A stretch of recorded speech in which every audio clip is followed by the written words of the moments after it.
right now, just to make sure that we do have that.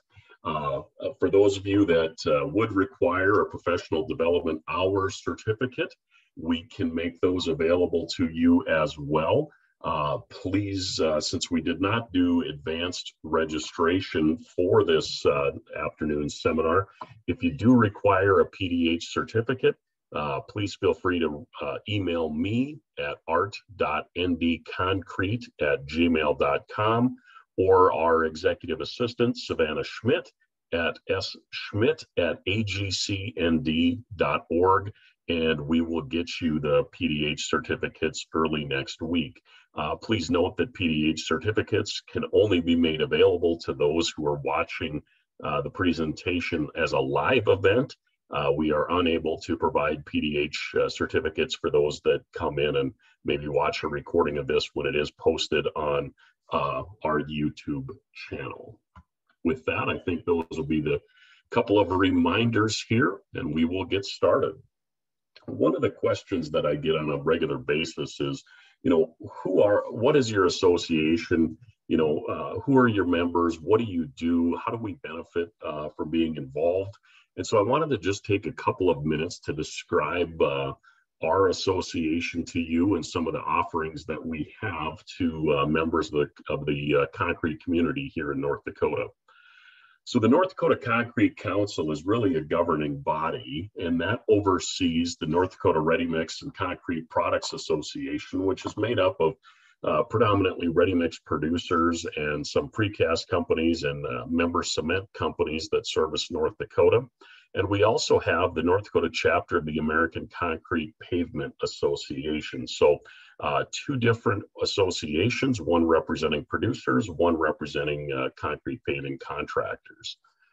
Together, our mission is to promote the effective use of concrete through education and advocacy. And so in order to carry that out, we have a variety of tasks and things that we provide. Today's presentation is an example of that. One of our primary focuses is obviously on education and training.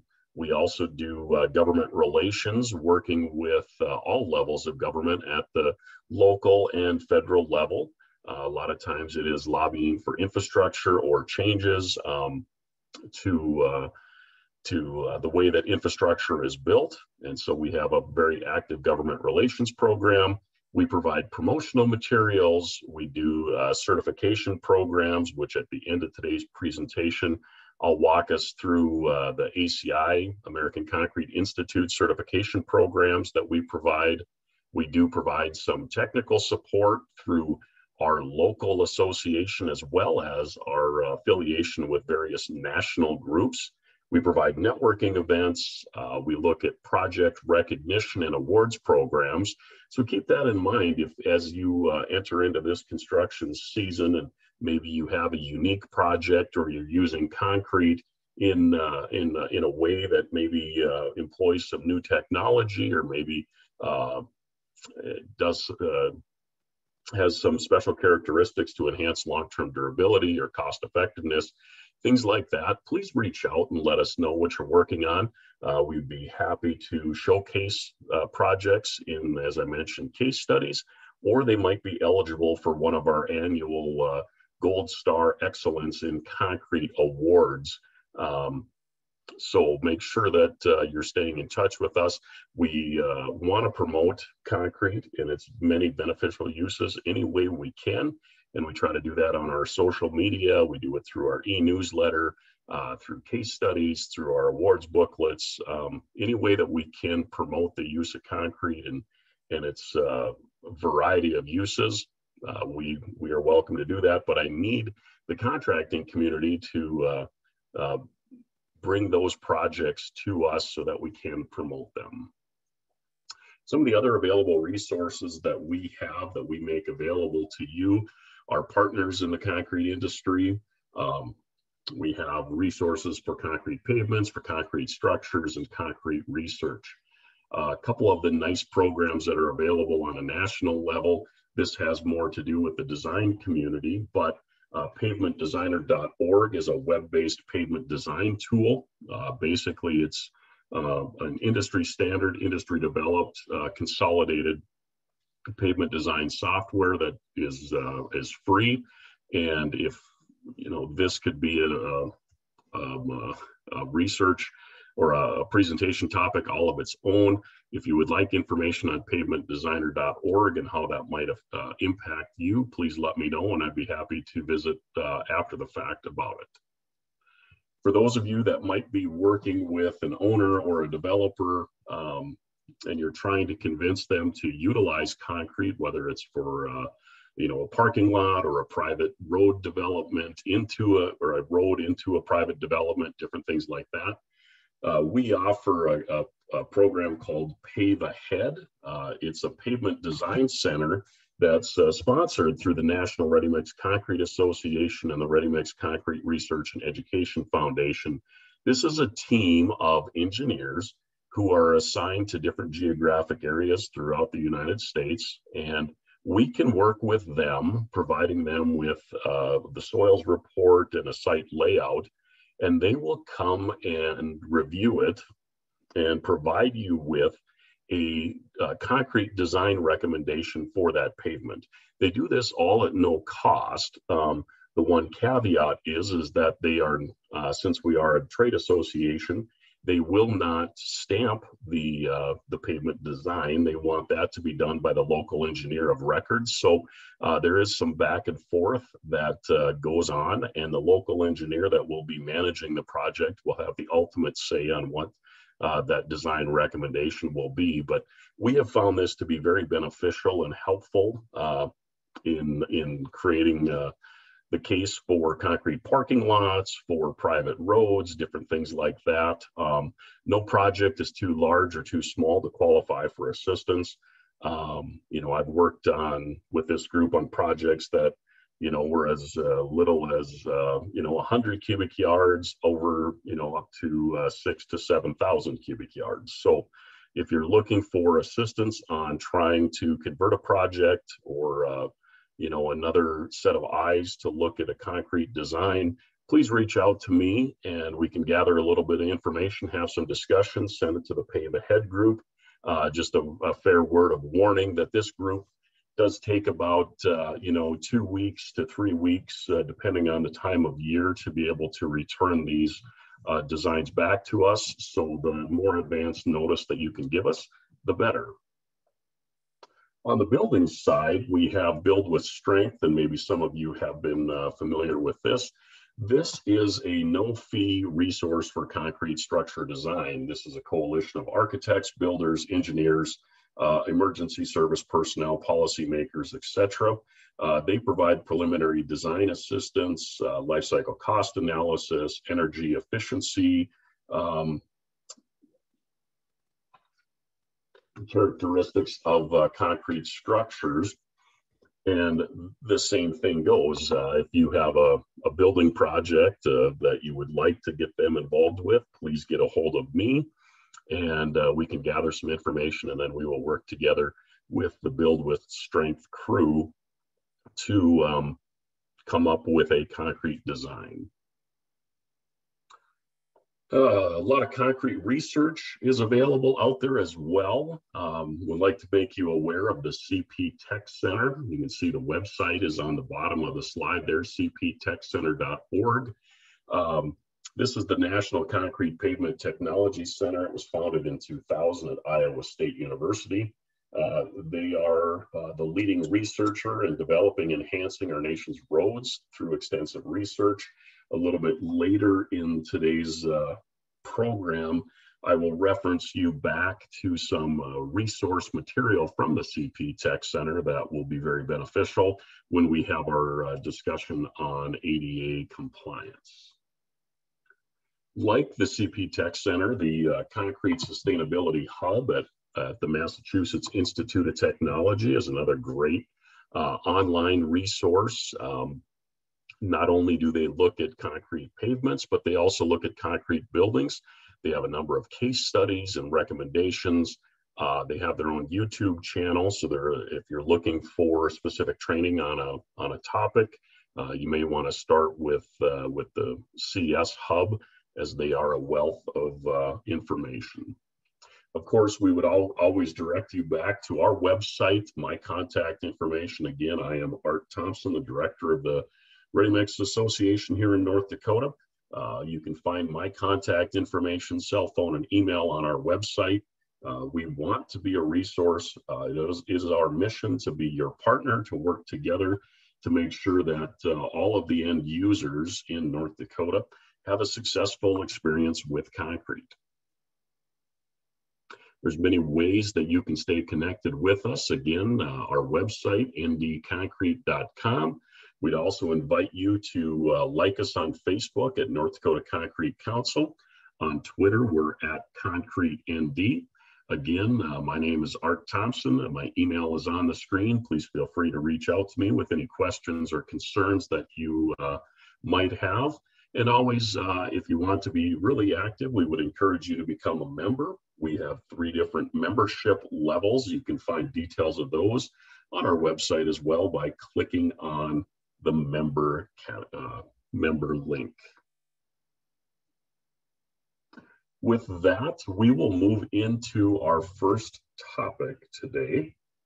And we want to talk about concrete care and maintenance. There's a misconception out there that, concrete is a maintenance-free product. And those of us who work in the industry understand that there's a lot more that goes into it than what most people think. So today, thank you for being here again. It's interesting to me that most people don't realize that concrete is the world's most consumed product, second only to water. When you look at all the concrete pavements out there and the concrete that's used for foundations, for buildings, things like that, structures, unless you work in the industry, most people don't realize just how much concrete there is in the world. And most people take it for granted until they either need to use it, need to replace it, those type of things. So again, everybody thinks that it's easy and that concrete is simple. I mean, after all, it's just a few basic components. You have your cement, you have water, you have sand, you have rock, and you have some admixtures. You call up your local ready mix producers, and they have a number of different ways to make concrete, depending on what the application is going to be at the end of it. So, obviously being in an environment like North Dakota, we have air entrainment for our exterior concrete. We have non-air for our interior. We have different mixes for footings and walls and parking lots and columns and different things like that. The vast majority of the public thinks concrete is concrete. And, it's the same mix that's in every truck that they see going down the road. Obviously, we know that is not the case. The principal ingredient in what makes concrete concrete is cement. Obviously, that is the glue, that is the binder that holds everything together. Once cement interacts with water, it starts to hydrate. It grows these little fingers that help grab on to all the other ingredients until it reaches final set, and you have a hardened concrete for either a structure or a pavement. As I mentioned, people think this is easy. This is an easy job. It's an easy work. But as you know, working in this industry, it is anything but easy. If it was easy, we wouldn't have common concrete issues, things like scaling, mortar flaking, pop-outs, crazing, plastic shrinkage cracks, dry shrinkage cracks, those type of things that require us to have callbacks, that the owner has an issue, and then you as the contractor have to go back and look at it, and then you bring the concrete supplier, get them involved, and everybody looks to figure out what caused the defect and who's going to fix it and why we need to fix it. There's a lot of things that can happen during concrete pours. There's a lot of things that we can do as producers and as contractors. And then there's a lot of education that needs to take place to the end user on what they need to do to protect their investment and to make sure that they're maximizing the long-term value that's created by their new concrete structure, whether that's a pavement, whether that's a building. It is not maintenance free. So let's look at some of these common issues. Scaling is one that we see quite often. This happens with a loss of surface mortar caused by the pressure from water freezing within the concrete. We generally see this as aggravated by water pooling and saturating the surface of a slab, and it's also aggravated by de-icing chemicals. Mortar flaking is a form of scaling over coarse aggregates or pop-offs. Again, it's caused by excessive and early moisture loss from the surface over an aggregate. You know, the thin layer of mortar breaks off upon freezing in a saturated condition. Pop-outs, another common callback concern. This happens with porous rock that has high absorption. Typically, you know, they're usually 1/4 inch to 2 inches in diameter. Can be caused by some alkali aggregate reactivity. And in most cases, these are, you know, what we're talking about are aesthetic defects, not necessarily structural. But I think what's important to note is, you know, the end user's expectations have changed over time, and nobody wants a blemish or a defect in their concrete. And so how do we prevent some of these things from happening is what we're going to be talking about here for about the next hour or so. The solutions for pop-outs, I mean, obviously you can use fibers. Fiber reinforced concrete helps to minimize pop-outs. We have a section coming up on fibers here a little bit later this afternoon. You know, you can use granite. In certain parts of the state, that is more of a available option than it is in other parts of the state. So the cost for getting granite into various marketplaces in North Dakota can vary. And so that's not always a good solution that everyone has accessibility to. Crazing is another issue that we see. This is kind of a chicken wire pattern of fine cracking. This doesn't penetrate much below the surface, usually doesn't affect the concrete surface life.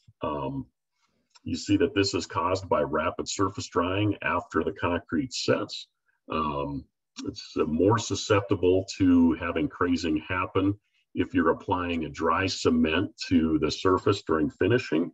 If that's either some type of hardener or a color that you're floating in, and that powder is dry, that can take the moisture out of that take the moisture out of the paste that is on the top of the slab and make it more susceptible to crazing. And you can also get crazing on you know, hot days and you're adding finishing water to the top of the slab and you're having rapid evaporation rates. Plastic shrinkage cracks, these are caused by rapid evaporation of water from the surface before the concrete sets. I mean, obviously wind, low humidity, high temperatures, a high water to cement ratio, you know, adding water out of convenience for placing. And varying lengths and spacing of your joints. Plastic shrinkage cracks often do not penetrate full depth, but it is difficult to go back and tell an owner that this is what the surface of your slab looks like because it has these shrinkage cracks through it. Dry shrinkage cracks, concrete will shrink about 1/16 of an inch for every 10 feet in length. They depend on the water content of the concrete. Control joints can predetermine the location of cracks, and hopefully we get to cutting our slabs in time to get the control where that concrete cracks, because we know it's going to. We just want to make sure that we're telling it where it should crack. If you've noticed a theme throughout all of these common issues that I've highlighted here so far, water continues to be a common theme that shows up. Water is necessary for concrete to work its magic and do its thing. However, too much water can have a negative effect and lead to a lot of callback issues. So we're going to talk a little bit about that in more detail, but we also want to talk about just other general preventative measures for how we can reduce our callbacks. First of all, it starts with the proper concrete mix design. What is the application that it's being used for? Are we making sure that we're bringing the proper mix out? Preventative measures, as well as being a qualified contractor. Are you taking the necessary steps to distinguish yourself from the competitors? We want to make sure that we're ensuring proper placement, that we're applying a curing compound as soon as practical, that we're sealing the concrete, and if we aren't doing it as the contractor, we're providing information to the consumer to make sure that they know the importance of sealing their concrete surface or exterior surface to make sure that they're getting the longevity out of that surface as they are expecting. And then also making sure that we're educating our consumers that de-icing chemicals are not your friends, and that the only thing that should be used on concrete in the wintertime for traction is plain sand. So let's talk about selecting the proper mix design. This is something that has changed in the recent years, and the American Concrete Institute is now recommending for concrete that's in an exposure class F3 that are subject to snow and ice accumulation and de-icing chemicals should have a minimum PSI of 4,500 and a maximum water cement ratio of a 0.45. I would assume that everyone on here understands what the water to cement ratio is. If you don't, this is how mixed designs get proportioned, and you take the total number of pounds of cement or cement replacement, fly ash or slag, and divide it by the number of pounds of water, and that gives you your optimum mix design. So in this case, it's a 0.45 max water cement ratio is what's recommended for long-term durability. They also recommend, obviously, that exterior concrete shall be air entrained with a target of 6%, plus or minus 1%. So the fact that you are on this call this afternoon and taking time out of your schedule to learn is a testament to you and your willingness to be one of the best in the industry. We've all seen that, unfortunately, the barrier to entry to the concrete finishing and concrete placement industry is fairly low. The old joke of, anybody with a 2x4 and a pickup can become a concrete contractor. And unfortunately, it's those who take shortcuts or, don't take time to educate themselves on best practices, keeping up with the latest technologies, different things like that, that give all of us in our industry a black eye. You want to sell yourself as a contractor that doesn't take shortcuts, that you do employ proper finishing techniques, that you are showing your customers how you're different than everyone else. You have a contractor license, you're bonded, you're insured, you provide references or allow them to inspect your prior work.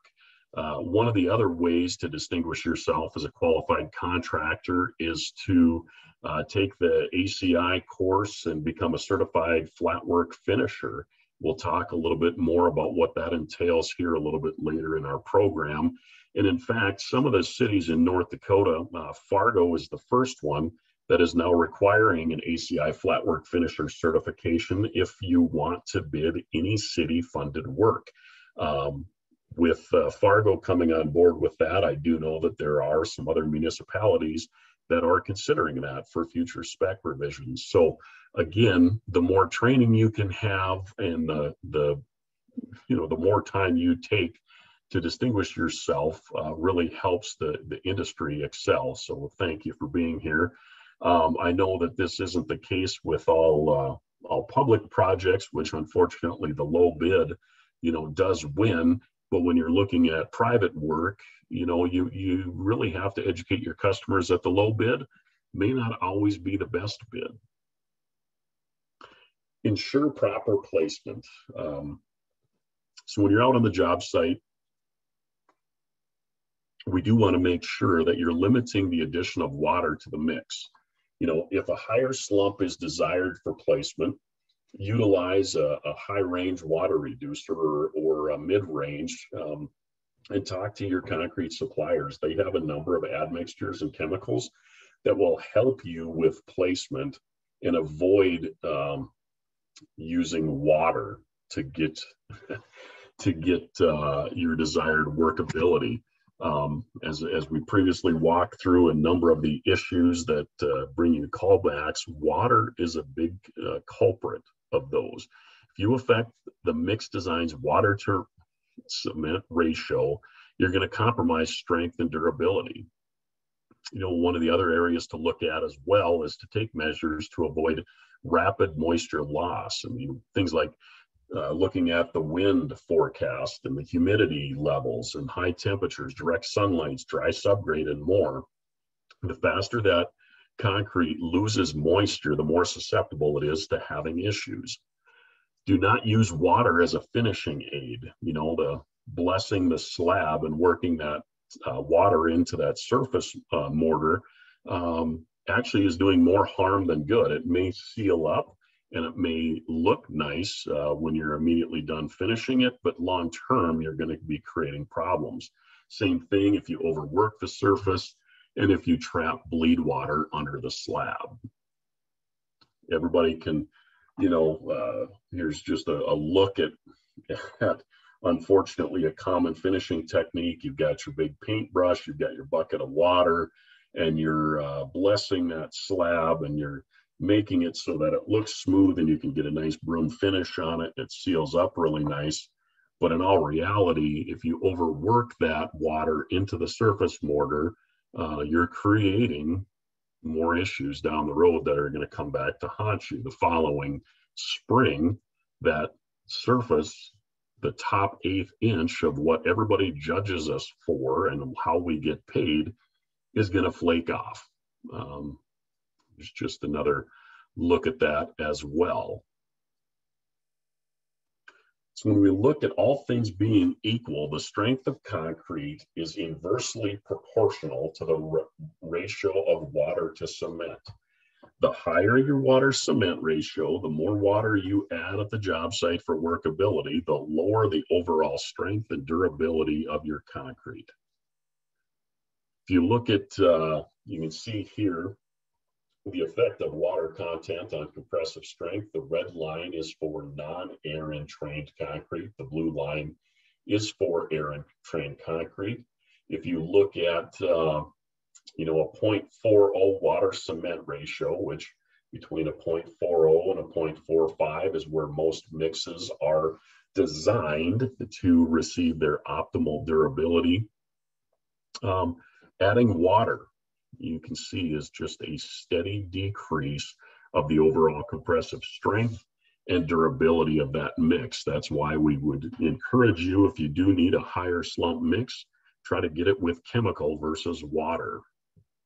Water, obviously lower strength, higher porosity, increasing your shrinkage potential, increased cracking potential, increased curling, and reduced long-term durability. We would recommend, again, that chemical admixtures, and we will talk about the various admixtures that are available in the next presentation, but there are admixtures specifically for water control. Water reducers are pretty standard in every mix that's available right now. And then high range water reducers or super plasticizers for those cases where you really need a high flow mix of, 7 to 9 inches or 10 or even higher in some cases. And then also heat control. We'll talk about chemical admixtures that retard the set or that are used as hydration stabilizers, and then accelerators for cold weather concreting that accelerates the set time. And if it sounds like I'm a broken record here, it kind of is. If there's one thing that you can take away from this afternoon's sessions is that the job site addition of water is not your friend. 1 gallon per cubic yard will increase slump by 1 inch. 1 gallon per cubic yard decreases strength by 150 to 200 psi. It also delays the set time of concrete, leading to longer finishing time, and it can also leave a soft surface, making your concrete less durable, resistant to wear, and less watertight, susceptible to several issues that will result in callbacks, which is what everyone in the industry hopes to avoid. We want all of our owners and end users to have a successful experience with concrete, and it takes all of us working in conjunction to make sure that happens and doing things correctly. Finishing your concrete, everything starts with a good base. You know, the concrete that you put down is only as good as the material that you put it on. And so you obviously want to make sure that you have a nice drainage layer, a granulated base, and it's compacted so that you can put your concrete and finish it on that. The slab, you know, you either have reinforcing steel or fibers, and then, you know, your control joints to control where it cracks. And you do everything right, you have a successful project. I can tell you that, you know, most people in this environment up here with our free sod, which makes our land subject to heaving and settling, different things like that. Having a good base is extra important. Prior to being in this position, I was on the ready mix production side, and I remember going out one spring. I had a contractor that was new to the area, said, hey, you know, your concrete lifted up. It ruined the siding on a couple of new homes because it lifted 2 to 3 inches, and it kinked into the siding and the brick ledge. You know, what did you do to your concrete to make it do that? And I thought, you know, there's nothing I can put in my concrete to make it lift, you know, or settle. It all starts with the base. And so I met him when they went to remove that concrete. And here the contractor was from the south and had not put a good base layer in, basically scraped off the black dirt, you know, put a little bit of sand down, but not nearly enough, and poured his concrete. Well, everything with finishing concrete starts with a good base. Base preparation and grade. I mean, we want to make sure that we're on a compacted granular base that has some good drainage. We want to make sure that we're wetting the base material prior to placement to avoid moisture loss from the mix, and then double check the grade to ensure proper drainage and that you have adequate slope so that you don't have pooling of water or bird baths. We all know that a saturated surface are susceptible to damage. Placing concrete, you know, obviously you want to place the concrete around the perimeter at one end with each batch discharged into the previously placed concrete. Do not dump in separate piles and then level and work together, or deposit in a large pile and move horizontally into position. You know, these things can result in segregation, where the mortar will flow ahead of the coarser material and you won't get a very durable end product here.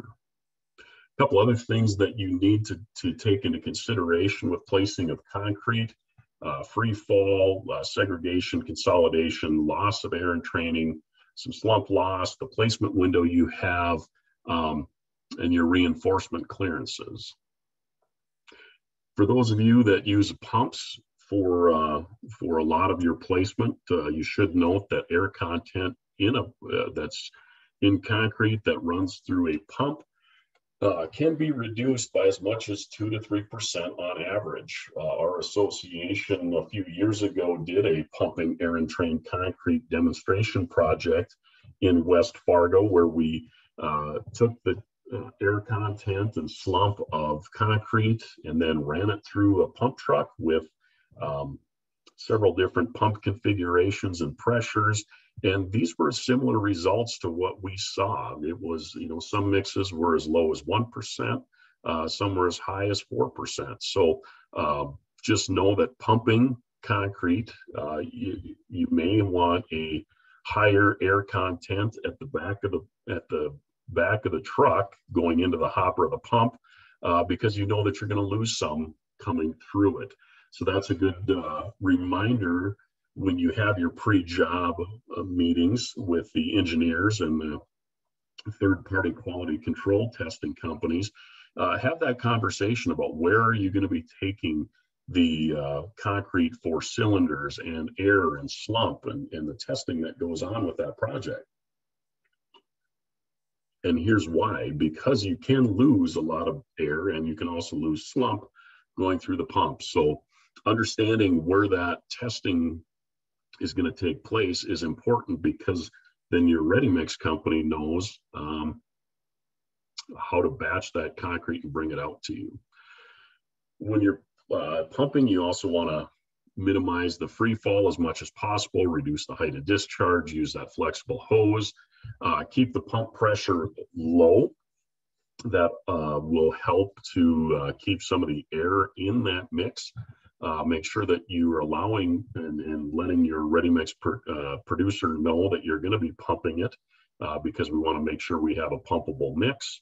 Again, keep the pressure low, keep the rate of speed low. Make sure that you're using some pumping aids to slick the line before you run that first load of concrete through it. If you're using a conveyor belt or your truck dumping, you want to make sure that you're providing a little bit of headroom for the down pipe and the trunk, that we're not dropping it from higher elevations, because again, if you do that, we're running a risk of separation and not getting a good consolidation. Systematic vibration of a new lift. I mean, we want to make sure that we're vertically penetrating a few inches into the previous lift, and making sure that we're consolidating the old mix with the new mix, so that it has a good opportunity to bond together. We don't want to be walking around and just kind of haphazardly throwing the vibrator in at different angles and spacings, and not making sure that we're penetrating the previous concrete to get them to marry together. We want to make sure that we have a combination of the two layers, and that they're going to be curing and hardening together, and so we don't get things like cold joints and cause issues or create issues down the road. So finishing operations, you want to be able to handle the concrete as minimal as possible.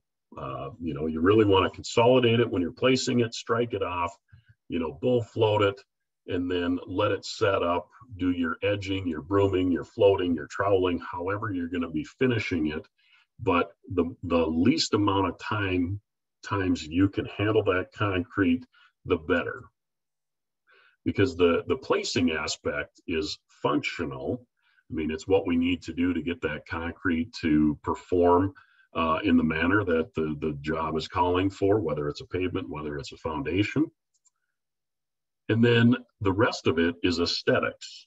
And as I mentioned earlier, that the owner's expectations need to be addressed at the beginning, because while the concrete we place may be functional, if we have any of these cosmetic issues or anything that affects the aesthetics, that's really what we get paid for. How does it look? Not necessarily how does it perform, but the issues that require us to come back and look at a previous job, 9 times out of 10, they result in issues that were caused by the aesthetics. And so, these are things that we need to make sure we're taking our time on, and not only make sure that the concrete is functional, which is why we're placing it in the first place, but also that it does have a nice appearance and that it is aesthetically pleasing. Here's what's interesting. A study that came out of ASTM showed 16% of all flat work failed due to scaling, spalling, or general lack of durability. If you look at this result, the disruption of effects of air entrainment on the paste, surface air content was 4.3% in the mortar, in the paste on the surface of the concrete, compared to the interior air content of 7.1%. What that tells us is that that surface is continually getting to be overworked, or that you're pushing water into it, or any number of things. But look at the difference in what your surface air content is compared to the interior. And then people wonder why we get issues like scaling, spalling, and other issues that we've talked about so far.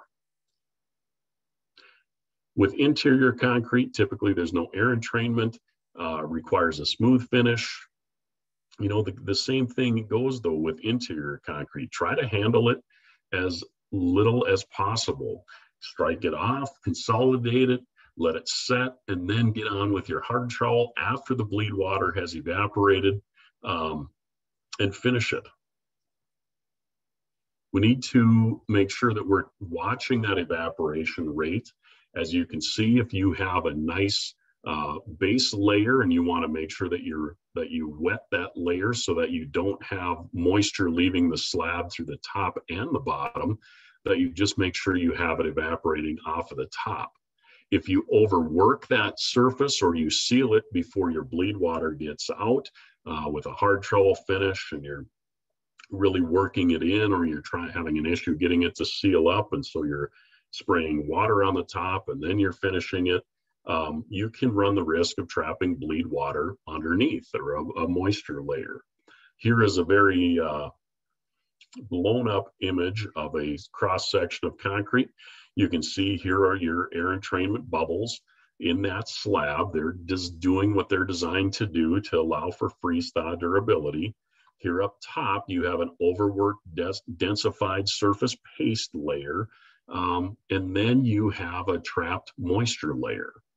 Again, you're not going to see these issues until it goes through several freeze-thaw cycles in the winter months, but you'll come back next spring after a winter season, and you will see that this surface has probably come off the top. So aside from not using a ton of water while you're placing your concrete and using it to get your workability, I think the most important step of the finishing process is proper concrete curing. Again, we want to make sure that we're maintaining our moisture content of the concrete. We're also maintaining the temperature of it. We're maximizing the hydration process of the Portland cement, and we're maximizing the properties of hardened concrete. Maintaining the surface moisture really helps us prevent a lot of these problems that result in callbacks. Now you can see here that you have your moisture level, your areas losing moisture through the surface. The rest of the slab, the part that's functional that nobody sees, is curing out at a different rate than the top. So we have to make sure that we're protecting that and controlling the loss of moisture as the concrete hardens and cures out. If you think about it this way, if you walk by a mud puddle and you have a couple dry days and that water evaporates, you look at the soil underneath it, it's all cracked and it looks like this picture on your screen. Now think about the water that's leaving your slab when you're finishing concrete. If you don't protect that surface moisture and allow it to slowly evaporate, your concrete will be susceptible to all sorts of issues, including cracking and shrinkage and all sorts of things that nobody wants to have to deal with or come back and take a look at.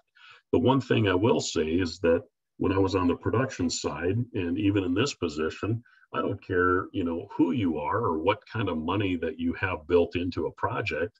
With our construction season in North Dakota, there is not enough time or money to have to do things twice. And so we want to make sure we're doing it right the first time, and that we're following all of the proper steps through the process to make sure that the end user is happy with what they get, and we're doing everything we can to protect it. So when should we start curing? Immediately. As soon as you have that concrete struck off, floated. You put a broom on it. Let's get the cure on as soon as practical. We do not want to allow the surface to dry out. There's a lot of ways that you can do it. This picture here is a mechanical cure sprayer that follows a paving, a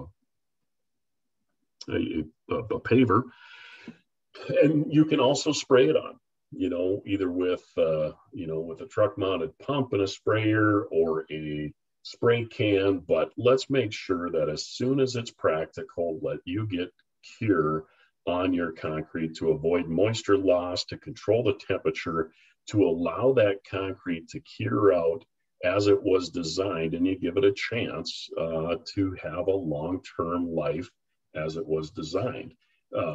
Curing is not expensive. In my opinion, this is relatively cheap insurance, and it does help with the long-term integrity of the concrete. There are a number of ways to do it. What I'm showing you here is a curing compound. Again, I can't stress this enough: to protect your investment, as soon as you can, cure your concrete, and a lot of your problems will go away. Along with finishing, we want to make sure that we understand the type of joints that we are putting into our concrete, either contraction, construction, or isolation joints. Again, we know that concrete is going to shrink as it cures, and it's going to crack. And so we want to make sure that we are telling it where to crack, or trying to predict where it's going to crack by putting our joints in. Typical joint layout, we want to make sure, if at all possible, concrete likes to be square.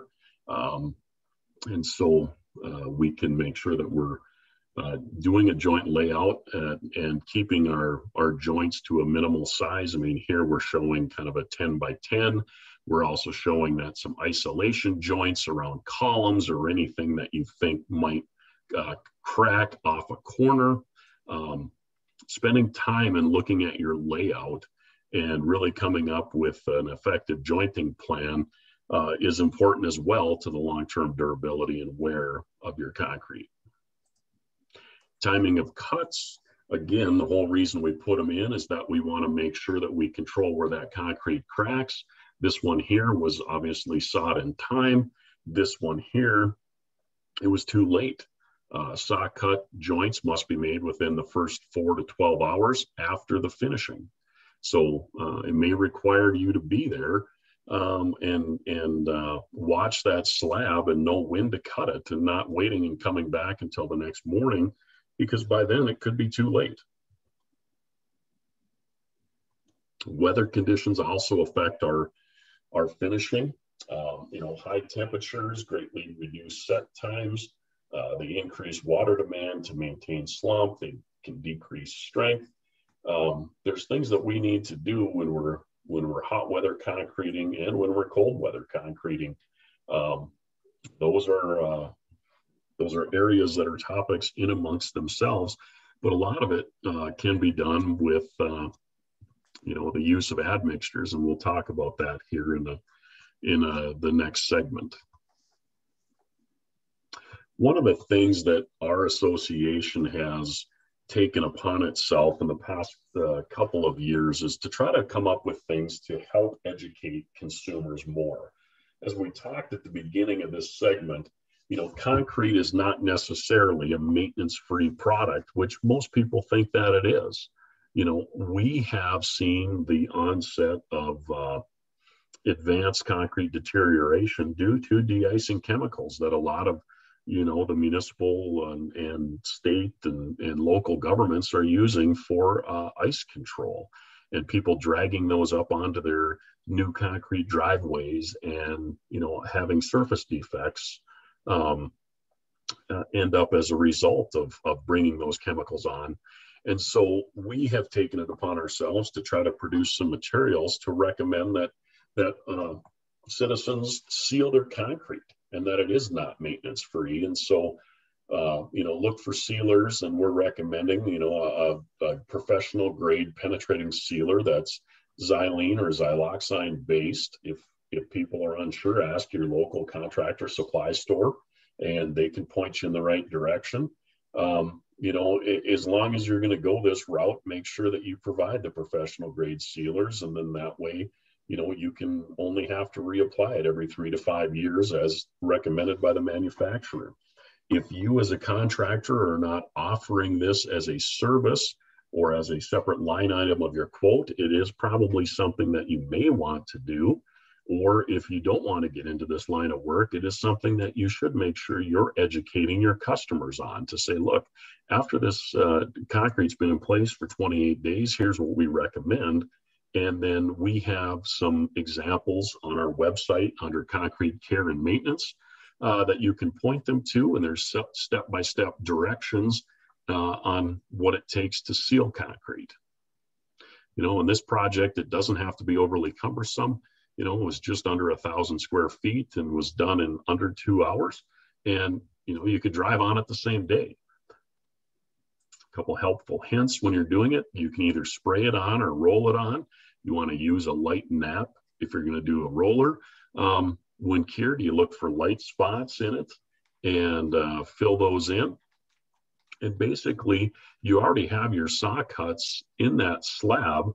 And so what I recommend people do is they use those as lines and just kind of color those in with your sealer, because you'll see that it does change colors, and work your way around the slab that way. The other thing that we recommend is also to caulk your joints. We want to prevent water intrusion from coming under the slab.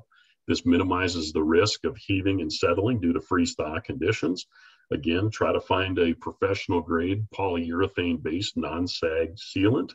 Again, if you're uncertain of what to use, talk to your local contractor supply store. And again, look for professional grade type materials. You know, same project here. Took about an hour and a half to do 100, you know, lineal feet. Some people might be able to do it faster if you're a do-it-yourselfer. This is something that you want to make sure that you take your time. And again, we do have sealing concrete and caulking concrete 101 cheat sheets on our website that are downloadable.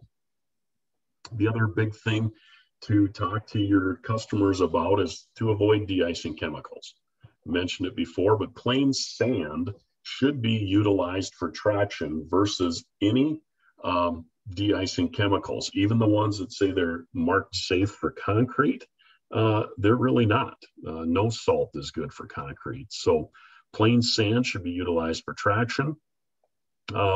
And a lot of times what we see, or what I used to see, is we'd get a call back and somebody would say that part of their driveway looked like the top was coming off, and they maybe had an extra vehicle and they used it. Used to parking it in the same spot, and over time that salt and the icing chemicals will drip and track onto that pavement and sit there and several times throughout the winter, and eventually eat the top of that paste. And so, you know, if you're noticing that there is a lot of de-icing chemicals being used, or that you're dragging it on, you know, try to minimize parking that during the parking on that repeatedly, as the salt and de-icing chemicals are being applied in the winter months.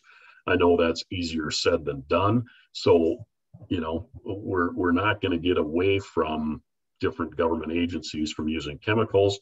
What they'll you know, what we've been told is that, you know, personal safety is you know, a much better benefit than aesthetics. And so, you know, the educating of consumers to say, look, these things are being used. Here's how you protect your investment. We recommend sealing. We recommend caulking your joints. And here's where you can go to find information on how to do that. One of the interesting things that our member out in Dickinson did, Dickinson Ready Mix, almost 3 years ago now, they did a de-icer experiment, and they've allowed us to share these results. And this was conducted in June of 2018. They poured two 40 by 4 foot slabs with two different mix designs, divided them into equal parts. Mix design A was their typical city mix, which was a 6-bag, no ash, air trained mix. The mix B was a 6-bag, 15% ash mix with just their typical admixtures and their daily kind of city mix that they send out to customers. In section 1, well, that was their control group. They didn't apply any sealers or any cure or anything. They just placed the concrete and finished it and walked away. In section 2, they used a curing compound that was correctly applied when they were finishing. Then they came back 28 days later. They power washed the cure off that section, and then they applied a penetrating concrete sealer. In section 3, they used a cure and seal, kind of an all-in-one that was applied during the finishing process. In section 4, they used an application of a white pigmented cure, applied evenly at the correct dosage rates. If you noticed from the last pictures when we were talking about curing, you want cure to be applied evenly, and you want it to look as white as a plain sheet of computer, printer paper, and have it uniformly applied and evenly thick across the slab. In section 5, they used that same white pigmented cure, but they applied it sparingly with non-uniform coverage. And I think those of us that have been out in the field recognize when cure is kind of just haphazardly sprayed around on a sidewalk, and it's not a uniform coverage, and you get drips and you get heavier dosage rates in one area versus another. And so those were the 5 areas that they looked at. That slab was then subjected to de-icing chemicals throughout the winter months. And from October through mid-February, 23 applications of de-icing chemicals were applied to that slab. The heaviest usage was in November with 9 applications that month, and the ambient air temperature ranged from 29 above to 22 below zero. So essentially, whenever the folks at Dickinson Ready Mix saw the city crews out applying the de-icing chemicals, they would come back and spray down this slab, and they monitored it. And the next spring, overall, what they found is the slab performed well with some minimal distresses noticed in certain sections and some joints. The slab that used fly ash in the concrete mix performed slightly better than the all Portland mix. Section 2, where the curing compound was applied evenly, then washed away and sealed, performed the best out of all the sections. Section 3, the cure and seal all-in-one held up very well and performed the second best. The application of the white pigmented cure at the correct dosage rates had minimal issues. So if nothing else, if you're putting on a heavy curing compound at the right time and at the correct dosage rates, that does help protect it, because again, we're allowing that concrete to cure in a proper controlled manner that's controlling the evaporation loss to protect that surface moisture, and as well as the temperature of it. The non-uniform coverage of the white pigmented cure had noticeable issues, as did the control slab with no seal and cure. That performed the worst. So again, this is real-time data that one of our members has allowed us to share with you about the importance of not only curing your concrete, but also coming back then and having your owners or yourself seal that concrete to protect it, to maximize its long-term durability. Some of the things that we have available to help you educate your customers, these are also on our website under the care and maintenance section, but we do have care and maintenance brochures to protect your investment. And then we also have sealing your concrete, a door hanger. A lot of times we know you're working and maybe doing a remove and replace on a driveway, and the homeowner might not be there when you're done for the day. You can take one of these door hangers, hang it on their front door. It basically says, congratulations, you invested in concrete. Here's a couple things you can do to make sure you're getting the long-term durability of it. Again, you can find these on our website. If you would like to order your own, we do have an order guide. You can specifically email me and I can get you in contact with our print company. You can customize them with your logo, but the biggest thing is we want to make sure consumers have the awareness that concrete isn't maintenance free, and there's some things that they need to do to protect it, and that they're in it with us together. It's interesting too, over the past several years, I've had a number of contractors that have come up with their own contract language that put back some responsibility for the care and maintenance on the owner. Now, I should note that you should always consult with your own attorney. I am not an attorney.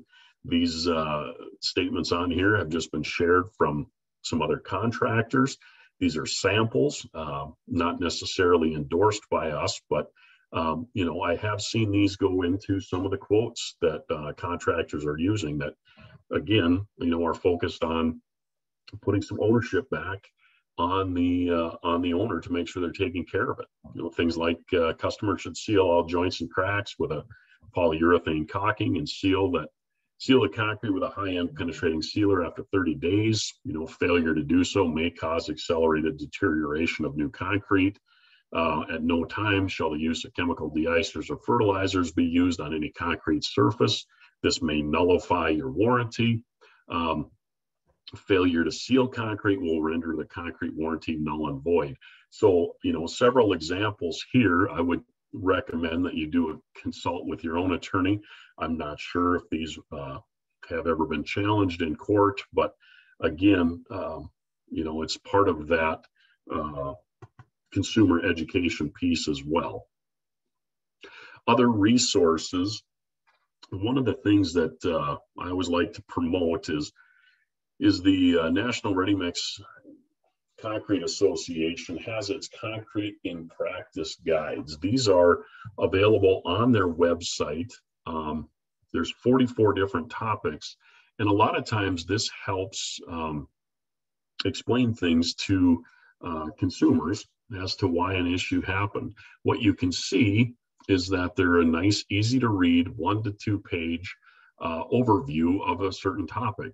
They generally have pictures so that you can match up to what you're experiencing out in the field. It talks about what caused this, how to recognize it, how to minimize it, how to repair it. So if you don't have a copy of these concrete in practices, I would recommend that you go out to the National Ready Mix Concrete Association and bookmark the concrete in practice because they're a very handy guide, and also just to review to make sure that you're doing things correctly and helping to minimize some of these issues that they do point out. So in summary, on our first topic here, I mean, we all know that producing and placing concrete is not as easy as most people think. You know, there are a number of issues that can happen, that are typically aesthetic. Some can be structural, and those have to be addressed differently. But I would venture to say that a majority of our callbacks are due to aesthetics, and there's some simple steps that can help you mitigate it. As we talked about, the right mix design, how to be a qualified contractor, you know, utilizing proper installation techniques that go from base preparation, look at drainage, and, you know, the biggest thing, the application of a concrete curing agent, and then routine care and maintenance. Educating your consumers, either offering this sealing and caulking as a separate line item on your quote, or leaving them the materials behind that we have produced that you can utilize to help educate your customers on the importance of sealing and caulking and avoiding de-icing chemicals. And this really comes down to, you know, educating consumers and managing their expectations. What we really want is that all owners and designers and producers, I mean, we're all in this together. So we all have to be working together and promoting the same message so that everyone has a successful experience with concrete. Again, in my opinion, curing is the most important finishing tool to maximize the performance life, not lift, sorry, should be life of concrete. And that, you know, the other thing is controlling the amount of water added on a job site. Water addition to the mix greatly reduces durability and strength and limits the performance life. And again, that creates headaches and callbacks that we all would like to avoid. Any questions so far?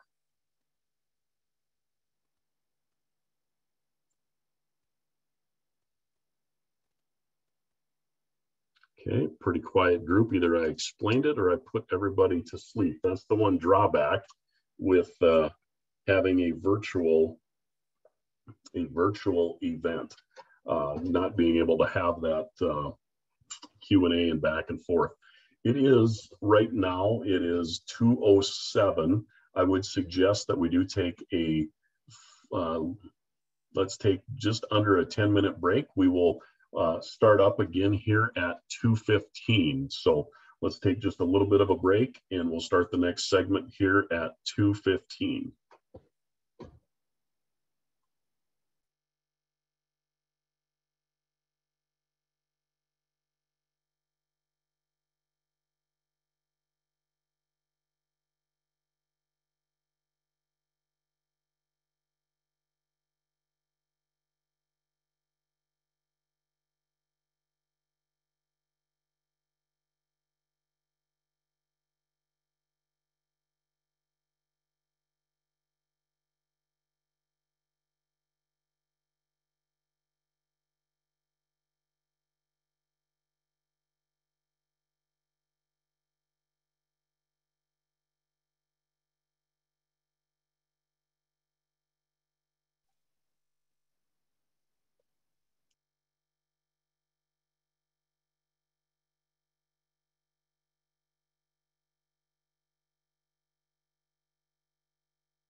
All right, it's getting close to 2:15, or it might actually be 2:15 now. Um, Again, for those of you on the call, I appreciate you being here. If you do have any questions, please remember that you can unmute yourself and ask them at any time, or you can use the chat feature. I do recognize that Zoom meetings are a little impersonal, but we do want to make sure that you're fully aware that if you have questions, we would like to answer them.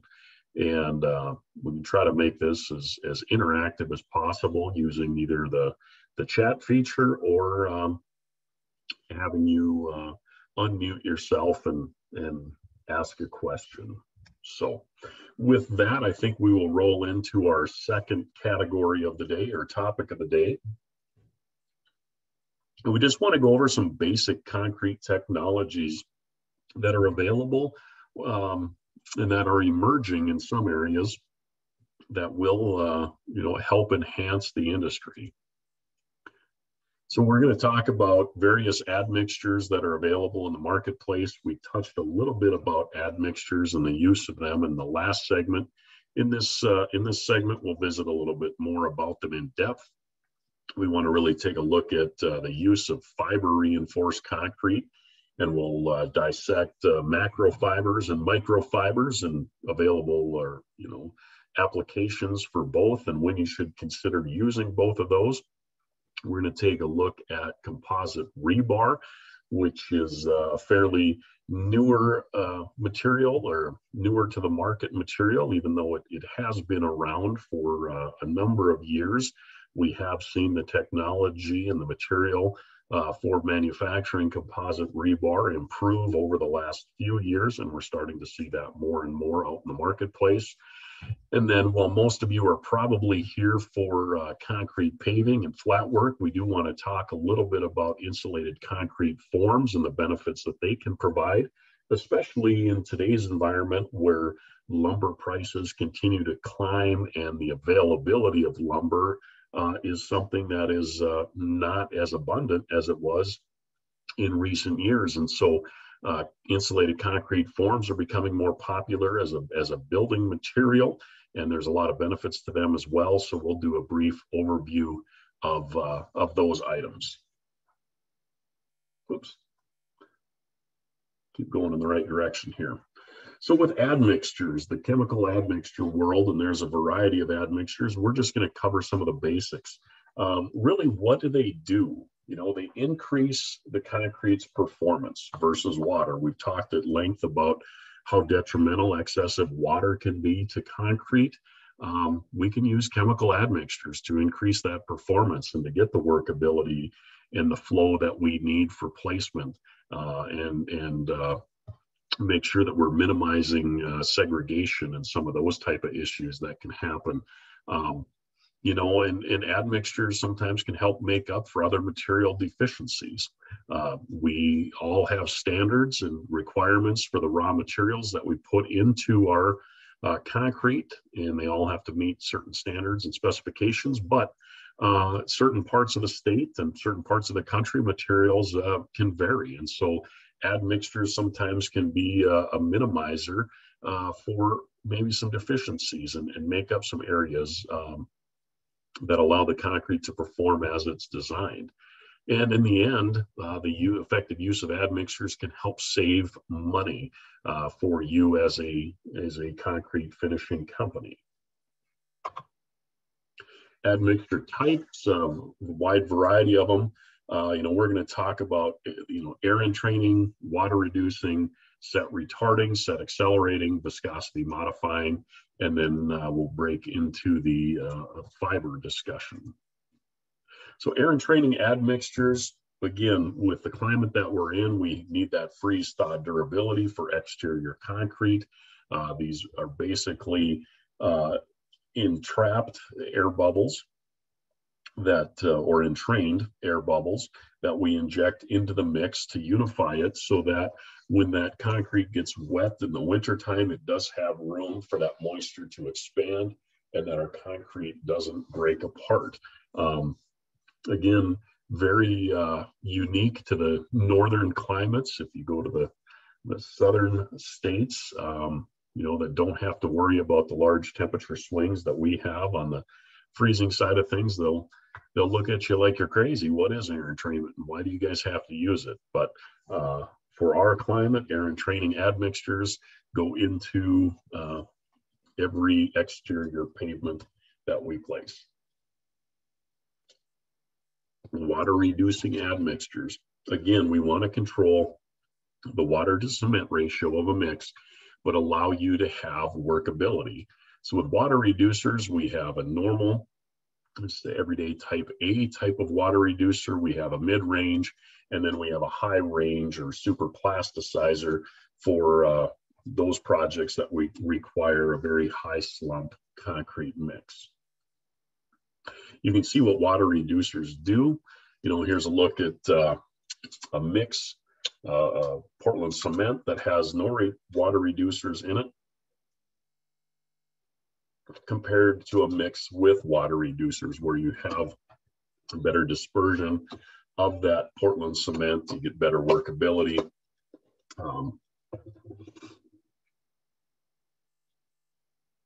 Again, we talk about water addition and strength. We had this similar slide in the last one. The effect of adding water, we don't want to add water to get workability.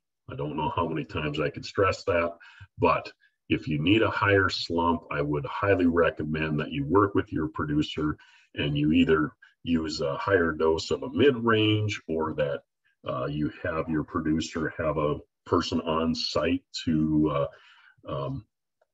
administer or to put a high range super plasticizer into the mix.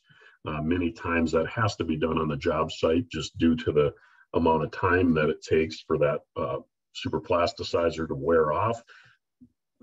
A lot of times in your specifications, you're going to see the specifier requiring that they want the concrete to be tested first, so they know what it was before the SPC was put in. But we want to make sure that we're utilizing the right chemical for the right application, and that we're not using water. 2 points of my presentation: excessive water is bad, and cure your concrete. But we still have a couple of hours and more topics to get through, so we'll continue to move forward. But those are two of the highlights that we're hoping to drive home here today. As I mentioned, that super plasticizers are where you might have a very tight grid. This is a precast picture. You can see the tight spacing of the various sizes of rebar there.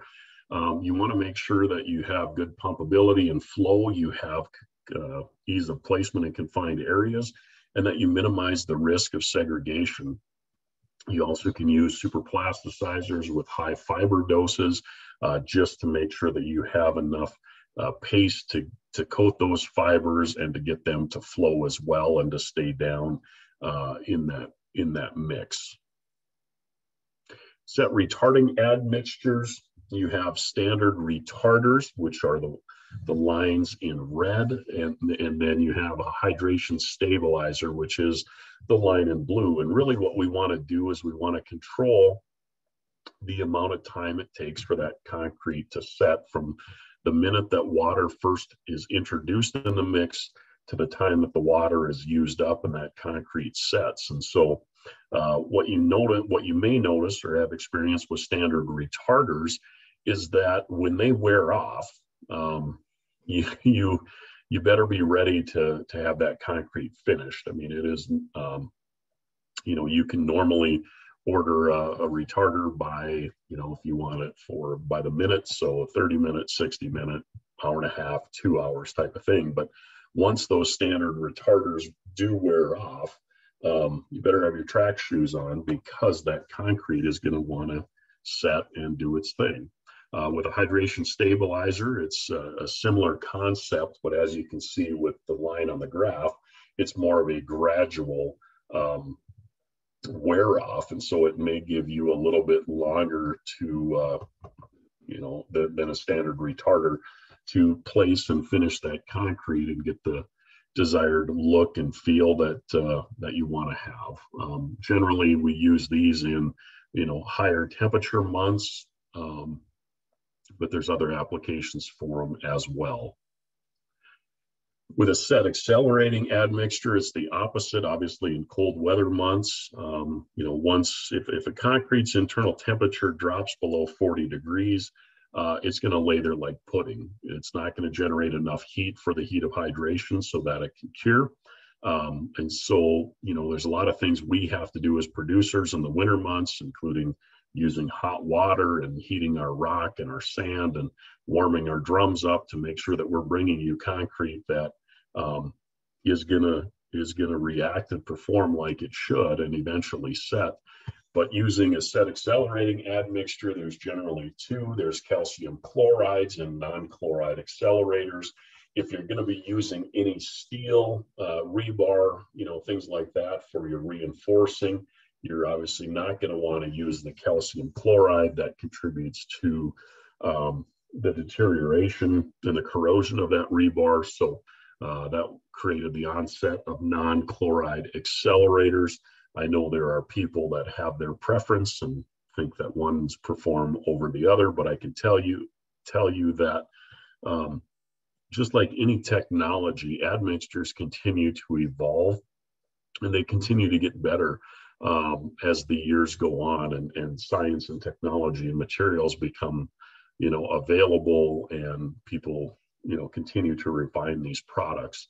We just want to make sure that when we're placing concrete in cold weather months, it's not laying there and getting subject to other issues that can happen when concrete does not set in a fairly short time frame. Viscosity modifying admixtures, they really increase the viscosity of the water in the mix. Some people call these like a dry guard, and they maybe want to use a VMA during windier days or days where you've got a higher evaporation rate, just to help maintain the moisture and keep it in your mix. Evaporation retarders, again, we want to make sure that we're controlling the amount of moisture loss off that top surface mortar of the slab. Most evaporation retarders are a sprayable, surface compound.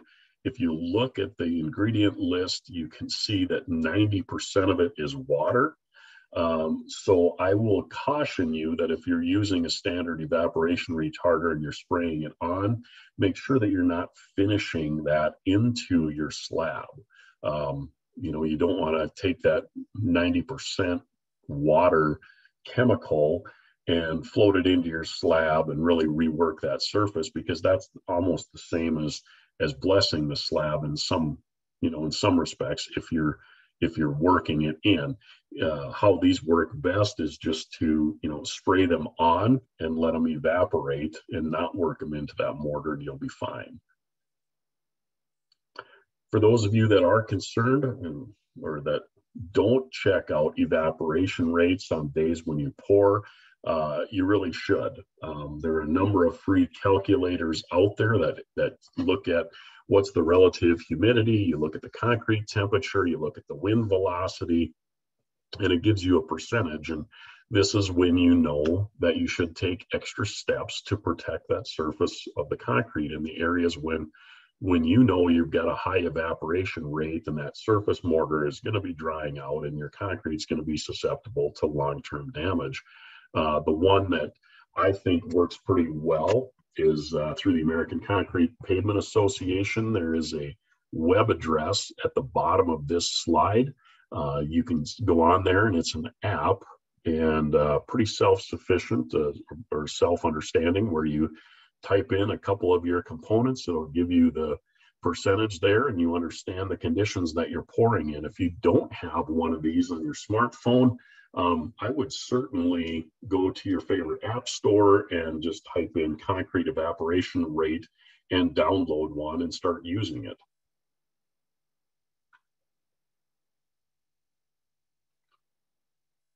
So that's just a real quick overview on admixtures.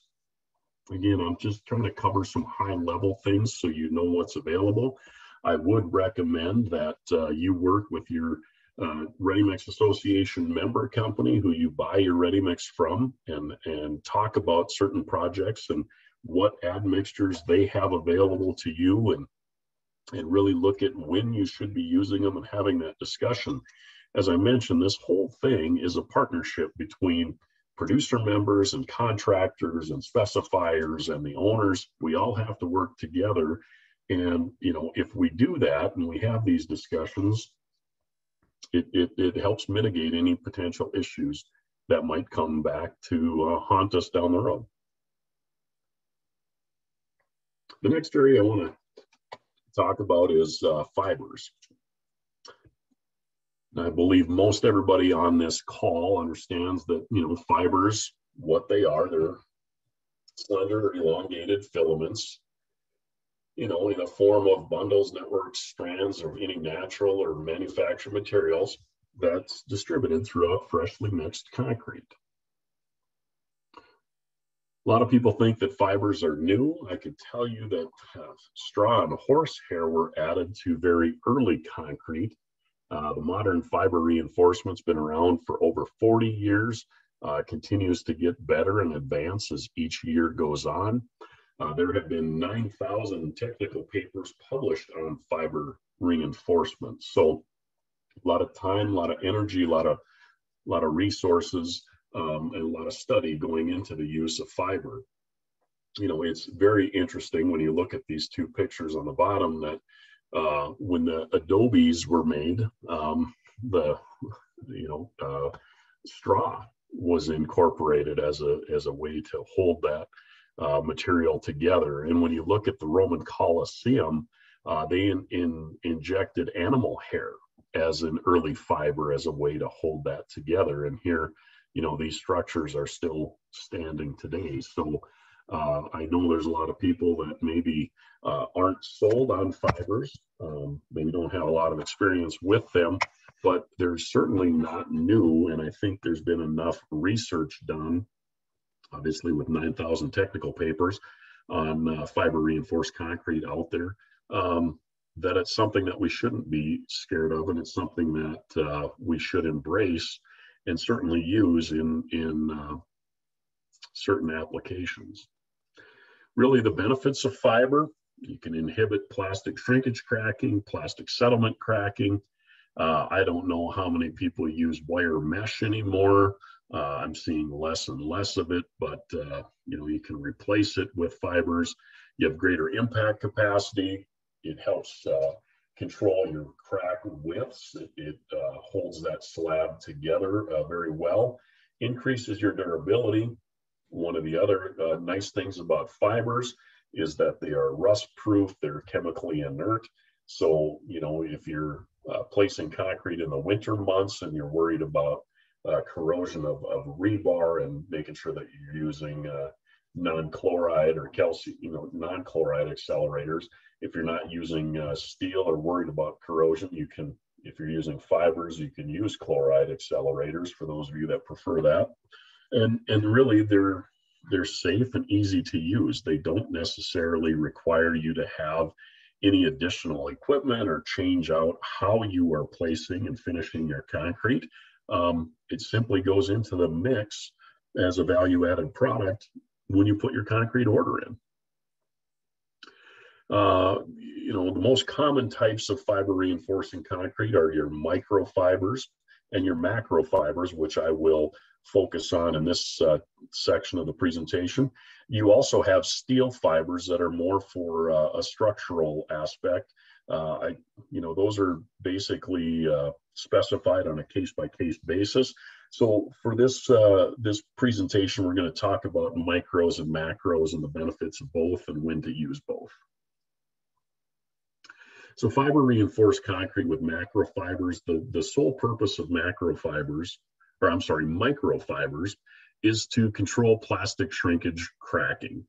This is early age cracking that's due predominantly to weather conditions. So when you know that it's going to be windy and dry and you're pouring later in the day and you've got the sun baking on it, you've got high evaporation rates, and plastic shrinkage cracking is a real concern, you're going to want to talk to your producer and put in microfibers as a way to help protect or reduce the likelihood of getting plastic shrinkage cracks.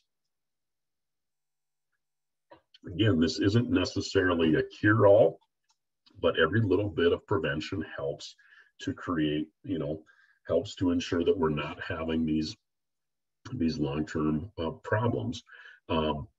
It's interesting that microfibers really are effective during the initial set of that concrete. After the concrete is set, you don't get much residual benefit from having them in there, but microfibers are designed for plastic shrinkage reinforcement. Again, recommended dosage rate, depending on the manufacturer, either a ½ pound to a pound per cubic yard. They have excellent finishing properties, and really, they're nearly invisible in concrete. I remember one time I was called to a job site, and we had put microfibers into the mix, and the contractor wasn't so sure he was getting what he paid for because he couldn't see them in there. Well, we had to grab some plastic concrete and really take a close, hard look to see that they were in there, and they were. But really, it doesn't affect your finishability. They're hard to see, but they do their job of plastic shrinkage reinforcement. On the flip side, macro fibers are much larger, and they are designed for first crack reinforcement. They have an ability to carry a load after the first crack. Again, if you're using welded wire reinforcement, you can pretty much replace all of that, and even some number 3 and number 4 rebar if you use macro fibers in your mix. And again, I would recommend that you have a discussion with your ready mix producer or maybe your testing agency.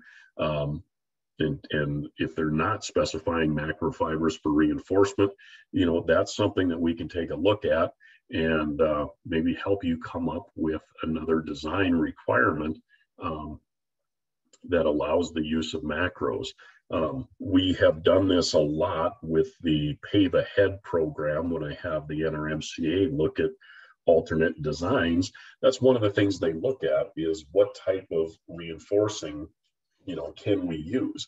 Do we want to use traditional single plane, rebar 18 or 24, inches on center, or can we take a look at using macro fibers and getting a 3-dimensional reinforcement throughout the slab? What's going to work what's going to work best for that specific structure that we're designing for? What we've found is that using macro fibers in many instances, in conjunction with number 3 or number 4 bar, and in even some cases where you use a number 3 or number 4 as a tension ring around the exterior of the project, and then using macro fibers throughout the rest of the slab, with that 3-dimensional reinforcing of macro fibers, a lot of times you can thin up your pavement sections by anywhere from a ½ inch to an inch. And so we've been able to demonstrate that through the Pave Ahead group. And in many cases where a company or a firm might think they can't afford a concrete parking lot, with the first cost, if we could potentially incorporate macro fibers and cut the pavement section down by a ½ inch over a wide enough area, a lot of times that helps change the economics of the program or of the project, and allows the owner to get a long-term pavement. And in most cases we've been able to win those. So again, that's something that we can demonstrate. If you ever have that need or would like to see that, please reach out to me with a specific project and we can walk through it. Fiber reinforced concrete with macro fibers, really a number of areas in which they can be used. You can see those on your screen. They work well in a variety of areas. And as I mentioned, one of the reasons why they work so well is that, unlike a traditional single plane reinforcement of rebar, you get a multi-dimensional reinforcement throughout the entire concrete matrix. And so not only does this help keep your crack tight when the concrete does crack, but you have reinforcement throughout that entire slab.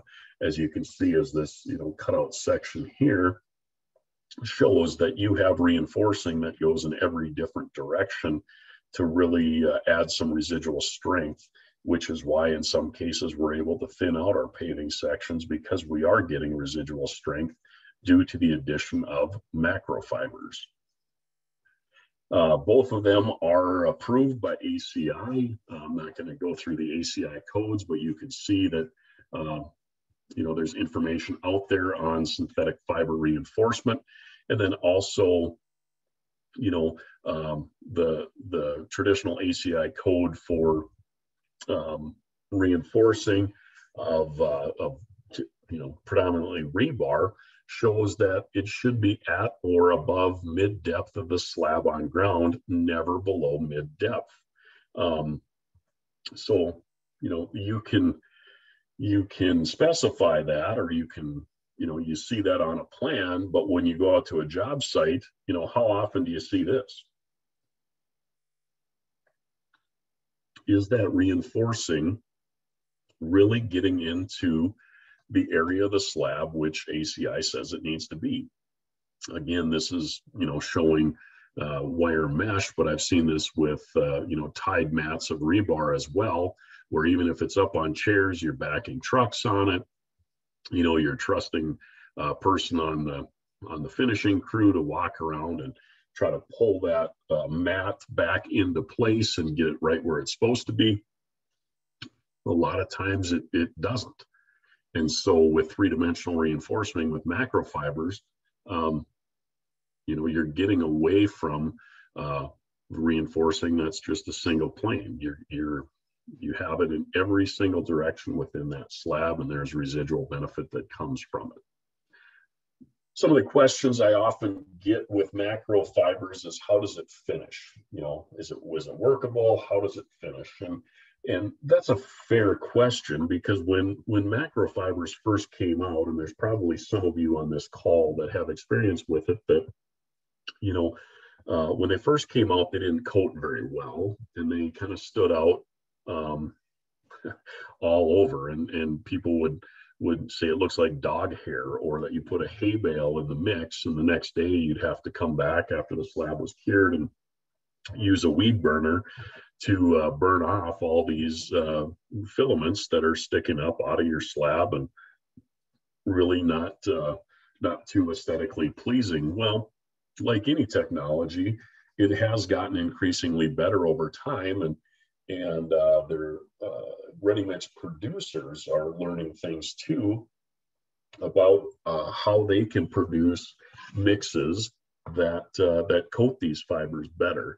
What's interesting is that when you're going to be using macro fibers in any recommended dose, you should work with your concrete producer and find out what's the dosage rate, what's the application, because they may have to run a few test batches with to get the workability and finish. A lot of times they have to increase the paste volume on the mix in order to coat those, so that they do lay down and that they do finish really well. And just had a message pop in here, and you're probably seeing that. Thank you to Sue Stewart from SVR. And another advantage of macro over wire mesh is the ability to pump it. You can, instead of driving over it,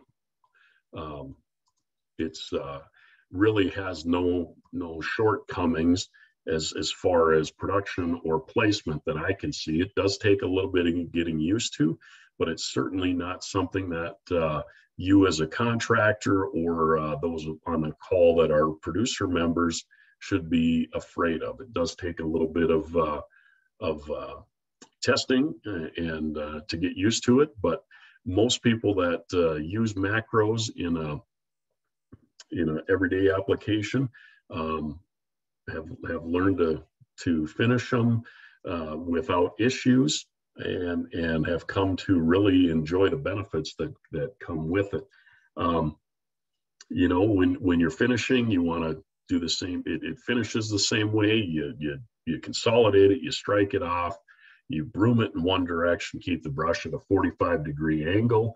It doesn't matter if you're using a traditional screed or you're using a vibratory or laser screed. The one thing that you will want to do is use a high range water reducer or super plasticizer to avoid having to temper the mix with water. So if you need a high slump or a high flow with a high dose of fiber, you may want to plan on putting in a super plasticizer with that as well. Again, the big thing is just make sure you're communicating what the expectations are, what you're trying to accomplish in the field with your ready mix producer, because they will be able to come up with a mix that meets your needs, as long as you give them a heads up and you let them know this is coming and this is what we want to do. And it's really the line of communication needs to stay strong between you and your producer. With fiber reinforced concrete, your jointing, your cutting, everything stays the same. You don't require any type of specialized equipment. Again, it finishes, it performs just like your standard concrete. You do have to, it will take you a little bit of time to get used to it, but again, it's nothing to be afraid of. You can see that most standard mixes utilize approximately 5 pounds per cubic yard of macro fiber. You can see what that does with bridging the crack widths. In higher fiber dosage rates, here's 12 pounds per cubic yard, and then an extreme case where it's 15 pounds. Those really help to lock those slabs together and hold the cracks typically tighter than what you would get with a single plane, rebar or wire mesh style reinforcement. Applications, like I mentioned before, we've seen them in sidewalks, we've seen them in parking ramps, we've seen them in shotcrete, we've seen them in elevated slabs on deck. Really, there's not an application that macros don't work well for. Now, I should point out that in structural applications, where we're building columns and structural walls and structural beams and two-way slabs, things like that, we want to make sure that we're still following the replacement, that we're still using the amount of steel that is required. So in some cases, we can use macro synthetic fibers to reduce the congestion. I would certainly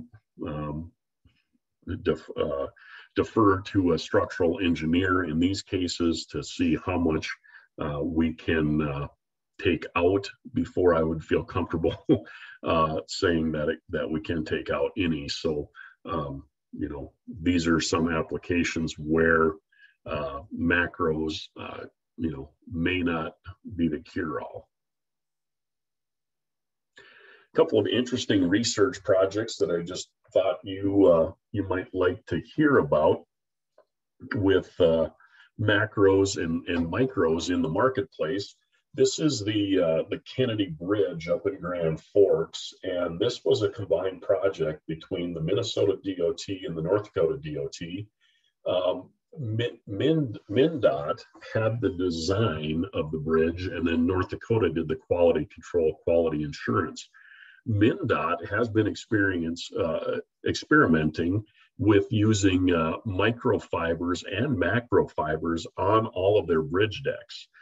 You can see that they still, in this case, have the traditional epoxy coated rebar for reinforcement, but the goal is to study bridge decks over time to see if maybe they can not have such a tight grid with traditional epoxy coated rebar, and start utilizing macro fibers for some structural replacement of reinforcing. In this case, that they did macro and micros. The micros again were put in for plastic shrink control, And then the macro fibers were for that three-dimensional reinforcing. When you saw this mix coming down the chute of the mixer truck, I mean, you definitely could tell that the macro fibers were in there.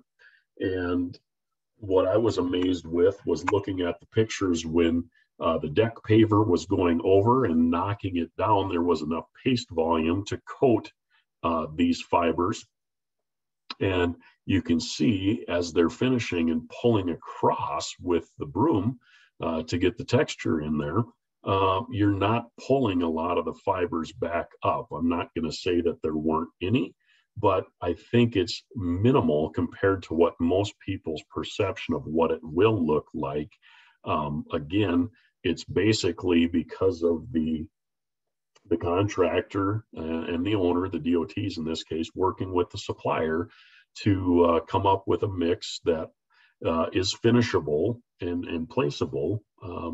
And in this case, I know the supplier did several trial batches to increase their paste volume, taking out a little bit of rock, adding in a little bit more Portland and a little bit more sand, just to make sure that those are coated correctly and thoroughly, and the fibers are mixed in the truck on the way to the job site and dispersed through that load. So it does take a little bit of time and energy, but I believe this was the 30 or 40th bridge deck that MnDOT has put in place, utilizing both micro and macro fibers, and it has become the standard for their bridge decks throughout bridge deck replacements throughout Minnesota. Another couple interesting projects from our friends over in Minnesota. Fiber reinforced roundabout was built down in Mankato. Now, coming up with, we talked about how when you do your jointing plan, concrete likes to be square. Well, how do you come up with a square jointing plan for a roundabout? MnDOT had such great experience and understood what macro fibers can do. They designed this roundabout in Mankato with macro fibers and no control joints. Their thought was, they know it was going to crack. Let's maybe put a couple notches in around the roundabout to see if we could control where it's going to crack, but let the slab crack where it wants to, and then come back and route and seal their the cracks. Let the concrete relieve itself where it's going to, and they knew that with macro fibers that it would still hold those cracks extremely tight, that they could come back and seal it, keep the moisture out, and determine, how the long-term durability of this highly traveled roundabout holds up over time. So it's a research project. And so far, from my understanding, they have been very pleased with its performance. And I don't know that they built any others like this, but it is in place, and its long-term goal is to see if this is maybe a way to build them in the future. The other project that they're doing is how narrow can you go with a concrete overlay. So the Minroads facility, for those of you that drive down to Minneapolis, right outside of Albertville on I-94, there is that test track. They have constructed a 3-inch fiber reinforced concrete overlay just to see how that would hold up to traffic over time. Obviously, with thin overlays, joint spacing is much tighter than traditional paving. A traditional thin lift overlay at 6 inches has 6 by 6 joint spacing. I believe this one is tighter than that. It may even be 3 by 3 or 4 by 4. So there are trade-offs, because there's obviously more cutting and more relief joints that need to be put in the thinner pavements to help with load transfer. But this one's in place, and they're going to monitor it and see how it performs over time, because again, they're starting to see the benefits of that three-dimensional reinforcing with macro fibers in their concrete. Any additional advantages of fibers during construction? Certainly reduce labor and costs. If you're using macro fibers and you're not using a mat of rebar, you don't have to worry about, coming in and setting your steel after you do your base. So there is a time evaluation or time savings that can be on here. Again, it's increased safety. There's nothing to trip over. You certainly, it's increased performance because that reinforcing is multidimensional throughout the slab, and instead of hoping that you've pulled your rebar into, the upper half of that concrete slab where it should be. And so, in many applications, this is a very, very good and viable option for concrete contractors and owners. You can see that after construction, again, we talked a lot about the three-dimensional reinforcing. We see that with macro fibers, there's shorter and thinner cracks, there's less falling and chipping, higher impact resistance, lower overall long-term maintenance costs. You can see how this fiber is really trying to hold this crack together when put under, a load.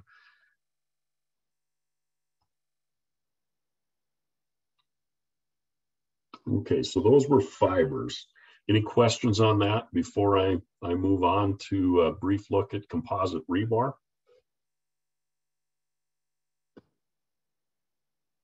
All right, hearing and seeing none. Whoops, I will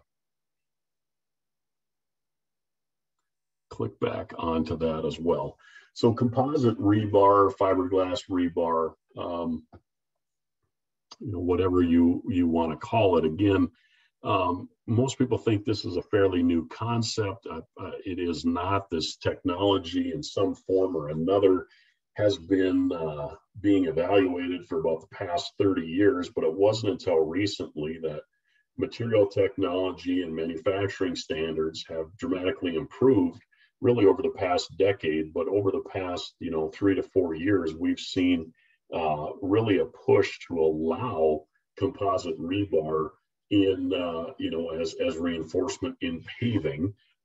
There's studies being conducted on it for walls and for structures, but for right now, a lot of entities are allowing it as an equivalent for your traditional, or an equivalent replacement for your traditional steel rebar.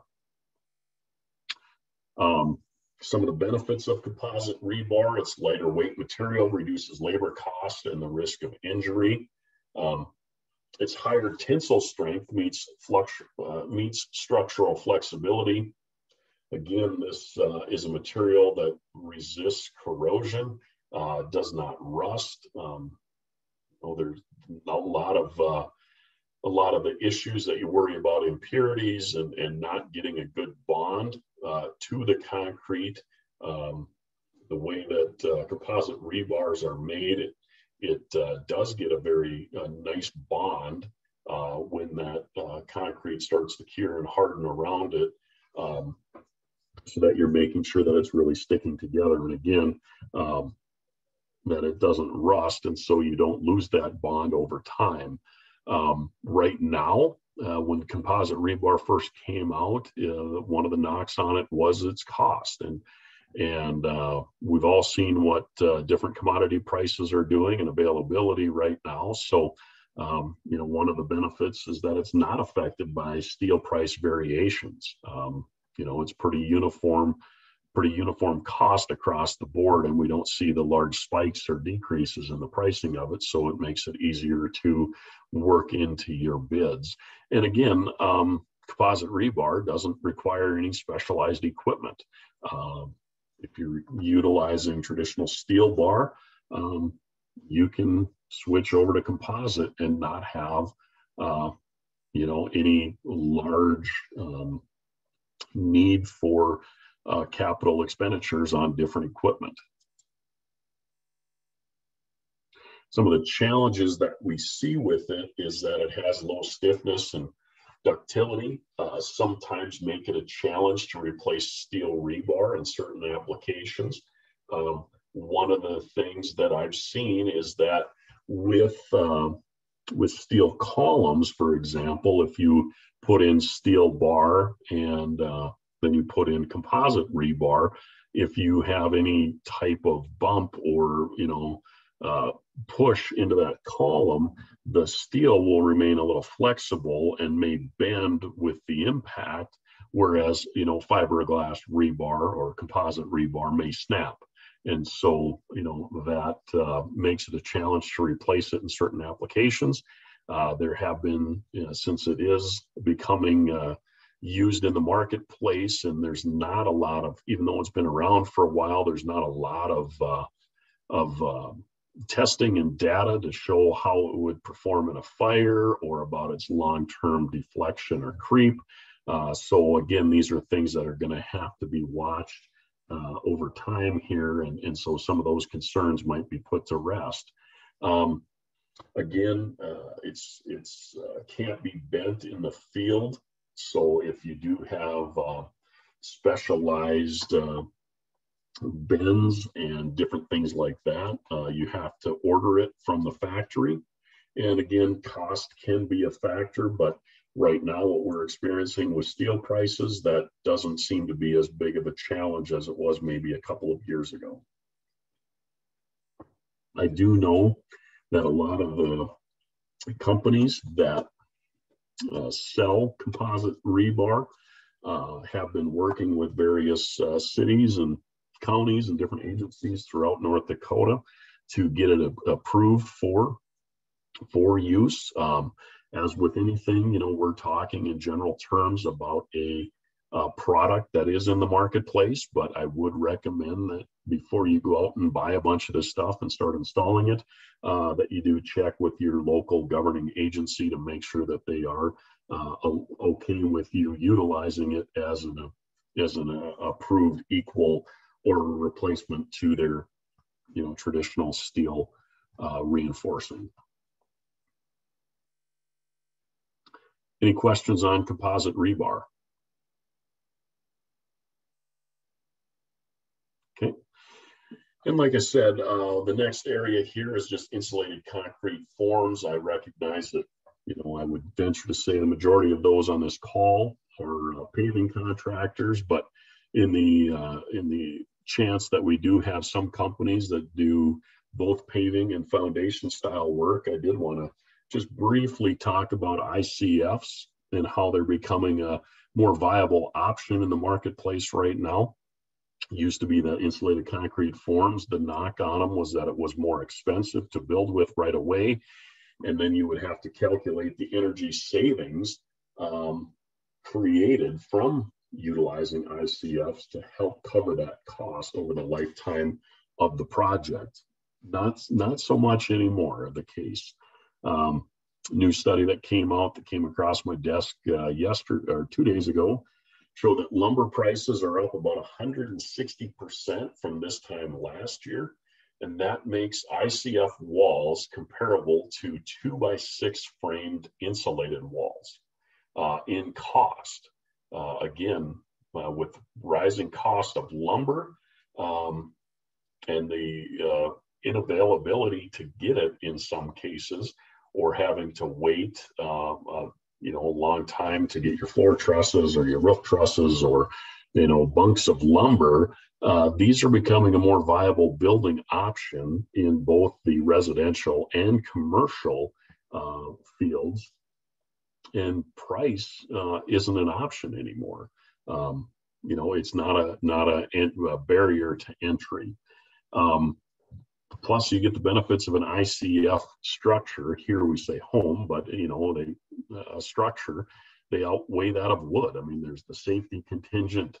We know that the building safety rating and the fire safety rating on an ICF structure is a minimum of 4 hours, up to 6 hours. They're wind resistant. Tornado, work well in tornadoes and different things like that as shelters. Energy efficiency, in most cases, an ICF structure will be at least 50% more energy efficient than any other type of building material. And then they provide comfort. I mean, obviously, noise reduction and less drafty variety of things like that come from building with ICFs. Not only those benefits, but they're, you know, sustainable, resilient, comfortable, as I mentioned, all big benefits. And again, if you're looking at building, you know, building out of ICFs right now, the past hurdle of them being cost prohibitive, according to that study, I mean, we're right on plane with where wood is right now. So you can't take cost as a reason to not use them. ICF basics. I mean, I'm sure most of you have seen what an ICF form is. They come in various widths and lengths, but generally on each side you have 2.5 to 2 3/4 inches of foam. You have a webbing that holds that together. You have the interlocks that help the lock, you know, the blocks go together. A lot of people call these, you know, like Lego blocks, because they simply snap together as you're putting them in place. All of them have lines on each side so that you can easily cut them to meet the length and width of the structure you're building. Where these webs are, most block manufacturers will have an X or some type of marking put into the plastic strap so that you can easily identify where to screw your sheetrock on the inside or where to put your exterior treatment for the building. And you know that you're not just screwing into styrofoam, but you're actually locking into a heavy plastic webbing that's going to keep the material in place. Again, talking about that, on the inside, you've got your foam, you've got your drywall, you have your vertical and your horizontal traditional reinforcing, snaps into these webs as well. And then you have your reinforced concrete. A lot of times, I mean, this is showing a stucco or some type of concrete related exterior coating. It doesn't necessarily have to be. You can certainly come back and utilize any number of you know, vinyl or brick or steel sheets for your exterior as well. Very functional, very easy to use. And what the benefit of them is that really, if you're building out of ICFs, you know, you have 6 steps in one. You've got your concrete, you've got your reinforcement, you've got your insulation, you've got your air barrier, you have a vapor barrier, and you have your furring strips. So less labor, lower construction costs, faster build. And again, it used to be that price was the #1 deterrent. That's not the case anymore. I won't spend a lot more time on ICFs, but what I do want to leave you with is that if you are interested in it, I would suggest that you go out and you look at the Insulated Concrete Form Manufacturers Association, the ICFMA. It's icf-ma.org. A lot of valuable resources out here, and most of the block manufacturers have embraced the virtual technology, and they are offering ICF installer courses that are web-based. And so you're able to take those at your leisure. And some of them you can sign up and also go through their online quizzes and things like that and become a certified ICF installer, all from the comfort of your home. And you can find out more information on that through, again, the Insulated Concrete Form Manufacturers Association. Any questions?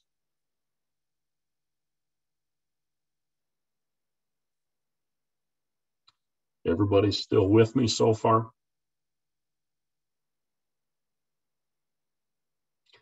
All right, well, we will then move into our next topic. And we're going to talk a little bit about ADA compliance. Now, I understand that this is a very, very, very technical issue, and trying to cover ADA compliance in just an afternoon session is nearly impossible. So this is going to be another kind of high level overview with some information on where you can go to find additional information. This has been a recent topic that we as an association and our national groups have had some recent webinars on. In fact, if you're really interested in this topic, at the end of this section of our presentation, I'll refer you to the Concrete Pavement Technology Center, where we have 2 one-hour sessions on ADA compliance, and one is specifically for those that are designing for ADA compliance, and then the other one talks about various states that have implemented newer standards where it comes to ADA compliance. So again, just gonna briefly go through this. It is a very complex topic, but a very important one as well. And it's one where you as contractors, need to make sure you're paying attention to the various tolerances, because if done incorrectly, it can be very expensive to have to remove and replace ADA type facilities. And we want to make sure, like I mentioned earlier, there's not enough time or money in this business to have to do things twice. So let's try to build them right in the first place. So why is ADA compliance important? We'll start with that one. The very first and basic answer is it's the legal factor. It's the law that we need to build ADA compliant facilities. And what some people may not realize is that failure to comply with ADA rules has resulted in some agencies nationwide receiving court mandates to allocate up to 20% of their annual budgets to ADA improvements. Now, we certainly don't necessarily want to fall into that category, but I think we have been doing a good job overall as a state, as communities, and making sure that we are doing what we need to do to be legal and being ADA compliant. Perhaps one of the bigger reasons, though, aside from just that it's the law, is that it's the human factor. I didn't know this until we started researching it, but 1 in 5 Americans is currently living with a disability.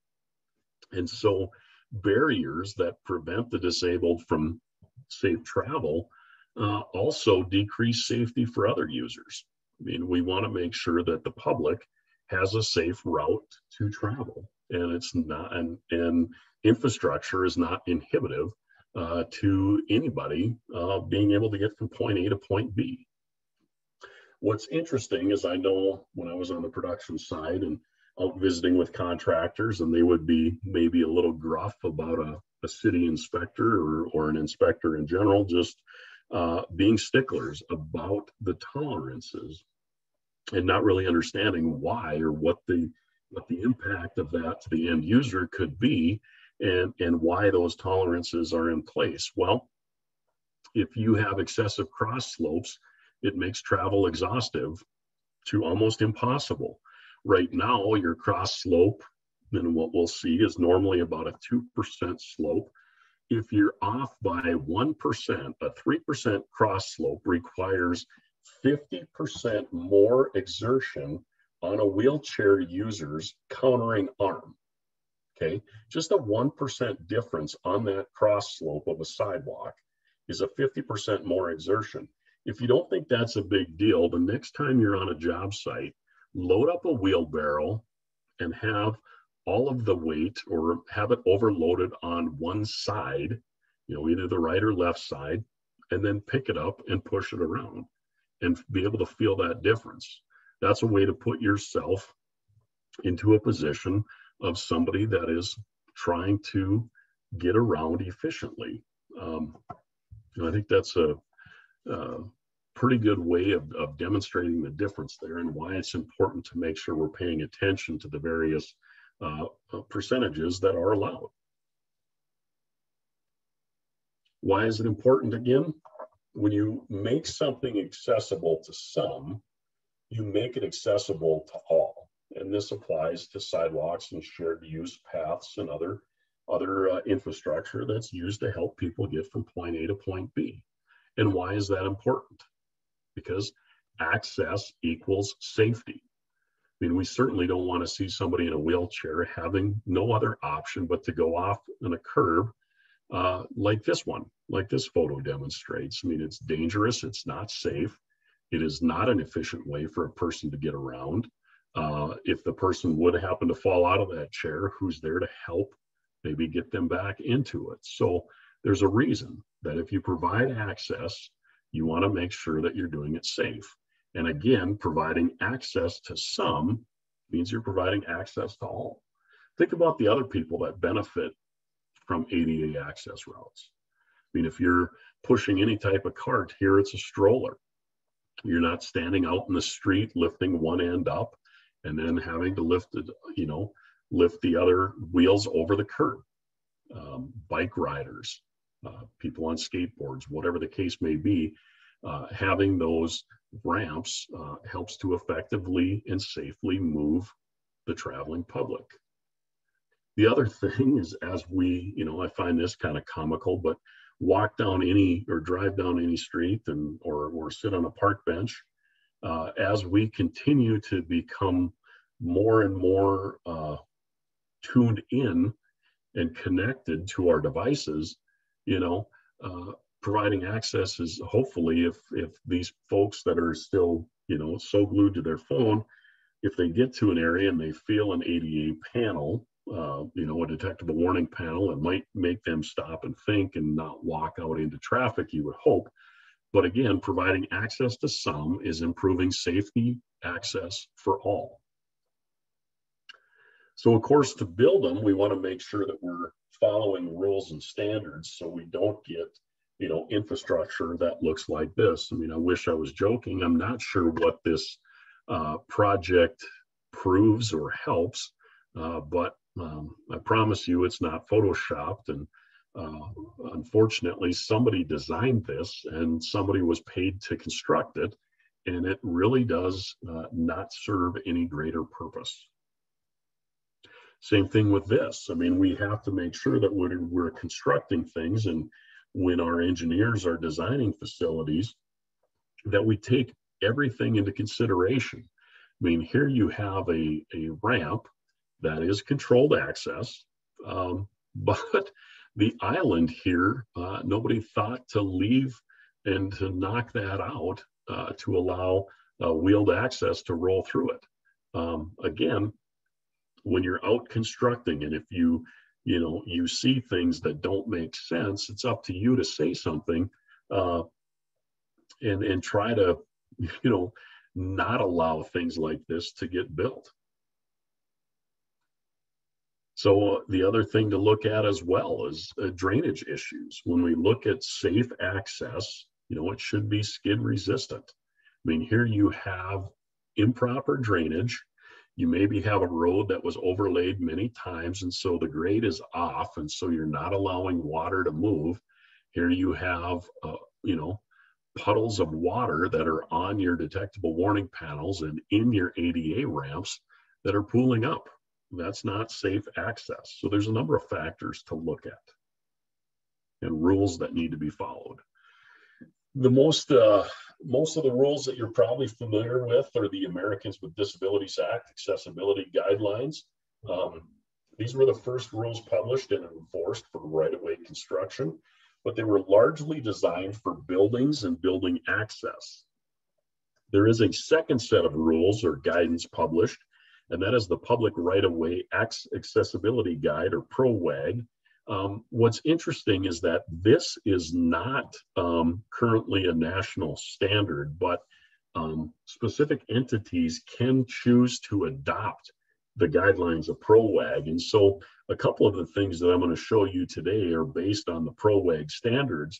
But again, we're providing concepts here. So I would make sure that when you're bidding a project or that you're constructing a project, you visit with your local entities. Again, we're on a statewide broadcast here, to see what rules they use to design and what rules that you are required to follow as you build, these ADA accessible facilities. Make sense? That's my typical disclaimer here, that we always want to make sure that we're checking with the owner and the specifier before we get ourselves in trouble building something that isn't up to the standards that they specified. So maybe a better way to look at the difference between the American disabilities and the ProWAG requirements is this. I mean, the first one was designed mainly for access for structures and buildings. With ProWAG, it is allows to build to road grade specifications. So there is a little bit of a difference there. A lot of different terminology that when you're building for ADAs that you need to be aware of. We'll go through some of these as we continue through this presentation. So the pedestrian access route is really a way to look at that, is the equivalent, you should look at it as an equivalent of a traffic lane. Under ProWAG, a pedestrian access route is a 4-foot minimum wide and clear path, and it's continuous through side streets, driveways, medians, curbs, etc. You can see what that looks like with the picture here. And why this is important is, that it needs to be a clear path, and you look at it as an equivalent of a traffic lane. I mean, obviously you wouldn't allow a utility pole to be put in the middle of a lane of traffic. So then why would you allow it to be put in the middle of a sidewalk? Again, these are just some design requirements and things that you want to make sure that you're not not building out in the field, or if you do see something that looks like it's going to cause an issue, that before you construct it, you stop and have a conversation and say, hey, what can we do to remedy this? And so that we don't have infrastructure being put in place that is, that prohibits the safe access and the safe ability for people to get around. With the cross slope, again, we want to make sure we're 2% or less. And that is, obviously we want to make sure that we have drainage and runoff, so we have a 2% or less cross slope. If we think back to the example that I shared, if this goes to 3%, I mean, you're looking at a 50% exertion on a wheelchair bound person's ability to safely and easily travel along this sidewalk. I won't go into a lot of the details on this, but you can see that, various percentages, and, it's a complicated issue that takes a lot of thought and planning before you go out and build ADA type facilities, and that you really need to make sure that you're familiar with them. And again, I will I'll point to resources and some things that will help you dive into this in more detail as these projects come up and as you look to build them. There's technical requirements for curb ramps. Again, you look at your cross slopes, your running slopes, your width, your grade breaks. All this data is available to you. And if you specialize in this type of work, or you take on projects with this type of work, it would be in your best interest to download some of it and make sure that you're familiar with all of the requirements, so that we're not building facilities that are out of tolerance. With grade breaks, there's requirements for your construction joints. You want to make sure that you're perpendicular to the pedestrian path of travel, so you can signify the beginning and the end of the ramp. Why is that important? Because you want all wheels, or both wheels, the front wheels or the back wheels, to hit the brake at the same time for stability. I mean, think about being, a wheelchair-bound person, and you get to a piece of sidewalk, and it doesn't have the proper grade brake, and all of a sudden you're wondering why you're wobbly, or are you going to fall out of your chair? we want to make sure that we have safe and available access for all. Same thing with, your running slopes. There are requirements. Most of the time it's between 5 and 8.3% for running slopes. With ProAg, if you're chasing grade, you only need a 15-foot or higher ramp. And then you can start matching the slope of the right-of-way, and it can exceed that. Again, a lot of details here that really require a lot of attention. A little helpful hints, tools and tricks. Some people have learned this the hard way. If you're using a smart level, you want to make sure that it's not defaulting to degrees instead of percent. This can be an expensive mistake. Make sure that your smart levels, when you're dealing with slopes, either side slopes or running slopes, are set to percent, easy for me to say, versus degrees. Otherwise, you're more than likely going to end up with a remove and replace situation. With detectable warning panels, again, color of the map should contrast the surrounding. You want to make sure that it's highly visible. Cover the entire entrance of the opening. Have a 2-inch border allowance is tolerable. And then be 2 inches deep across the entire opening. One of the other things with detectable warning panels, here you have an area for pedestrians to stop in the middle of a roadway. You also want to make sure that you provide a safe space of at least 6 feet. So when somebody walks up, they hit this ramp or this panel, they walk across it, they know they have 2 feet, they walk and they're looking at their steps, there's 4 feet, and then they hit this ramp, so they have another 2 feet. If you're going to put panels in, you want to make sure that you have a minimum of 6 foot of resting area to provide, a safe space for the traveling or the walking or wheelchair bound public to rest in between these areas. If you can't make sure that you have 6 feet, no detectable warning panels should be put in place, because they signify to the user that they are in a safe place.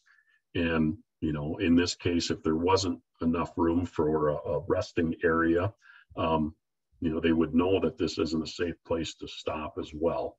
Again, there's a lot to go into designing and constructing ADA ramps, other handicap accessible facilities. I can't get into all the details today, or we'd be here. This is 2 days worth of topics here. But what I would point out to you is that there are some resources available. One of my colleagues from down in Kansas and Missouri put together a really nice 2-page ADA quick reference guide. And this is available to you to download from the Concrete Pavement Technology Center website, the cptechcenter.org. This will give you a great reference guide for your folks that you have out in the field that are building these facilities. It's a good conversation piece to have with the inspector, with the project designer. Make sure everybody is on the same page. I think it's laid out very well. It gives you a lot of the percentages, a lot of the design requirements, different things to look at. Again, it's a two-page guide.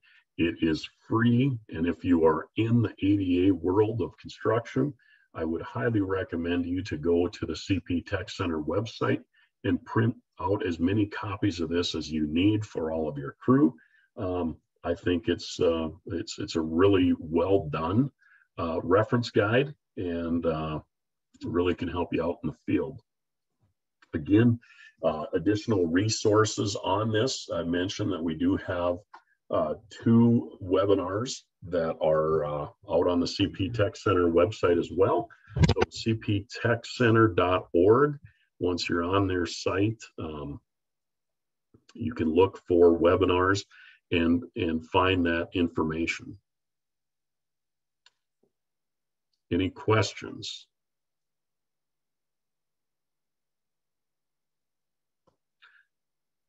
Okay, well, with that, I know we're running maybe a little bit ahead of schedule, but we will roll into the final topic that we had on the agenda today. And that is to talk about various certification programs that our association offers that are in conjunction with the American Concrete Institute. We are the agency of record for ACI in North Dakota to offer various programs. And I just want to walk you through some of those programs that we do offer so that you know what's available to you. Probably the most popular and most well-known certification program we offer is the Concrete Field Testing Technician Grade 1. This is the standard of how we all are paid on a project is the testing that comes out. So how to freshly, how to sample it, how to do a slump test, how to do a unit weight, the air content, volumetric and pressure method, and then how to make your cylinders and how to store them out in the field. I know that most of our, every one of our members of the association on the production side have somebody that's, concrete field tested, certified, that works for them, and I know that we have third-party testing companies that come out and are responsible for testing the concrete in the field. I always say that it's not a bad idea for those that are in the placement side of the business, to have somebody on your crew that also knows how to conduct these tests, because that way they can watch the person in the field and make sure that they're being done correctly. Nobody likes to have issues after the fact and then have to have a meeting and maybe you find out that the concrete cylinders weren't stored the way that they should have been on the job, or there was some other irregularity that caused the strength specimens to not meet the requirements. So having extra sets of eyes and ears out in the field is another insurance for all of us. And this is a class that we teach a couple times a year. We do have another class coming up in Fargo, and then we're waiting on potentially a class in May to open up that we'll have here in Bismarck.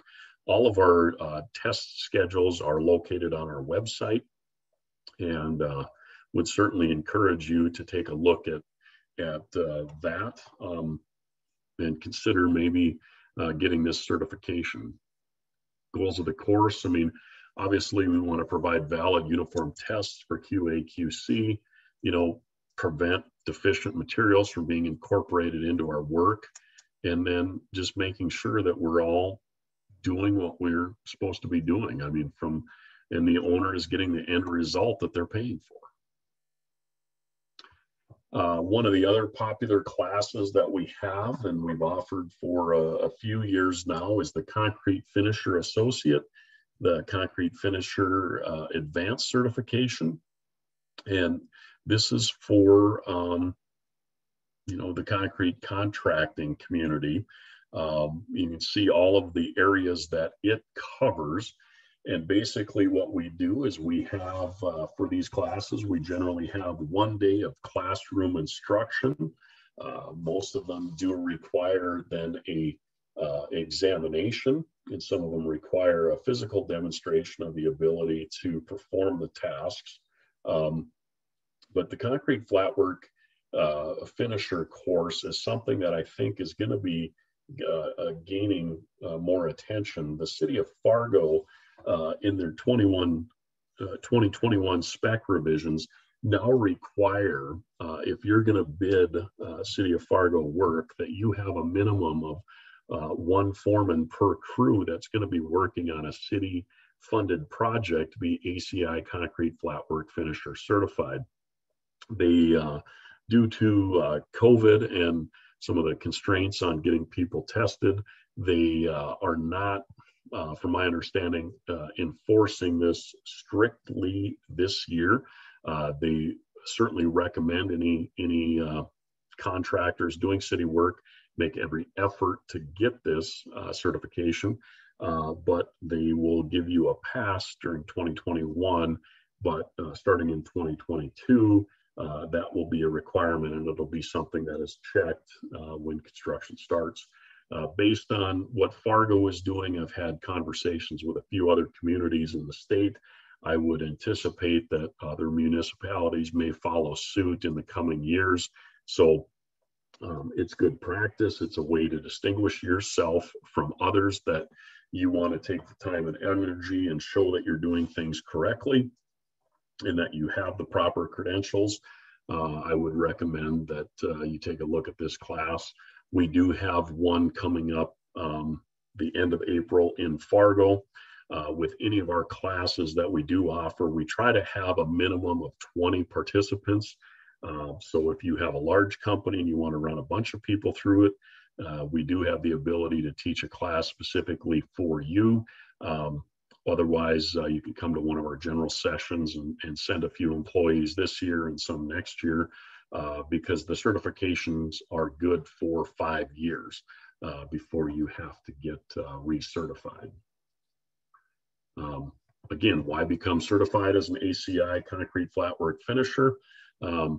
Promote your quality craftsmanship, differentiate you from your competition. Mentioned the city of Fargo now has it as a requirement, and there's various levels of certification. If you want to be an associate, you just have to take the class and pass the written exam.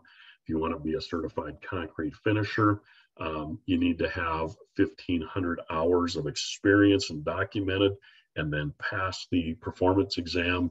And with the advanced finisher, you need 4,500 hours of experience with written exam. So there's different levels of certification that you can achieve. But it is something that you need to be aware of, because I think that, as I mentioned, more municipalities will be looking at incorporating something similar into their specifications.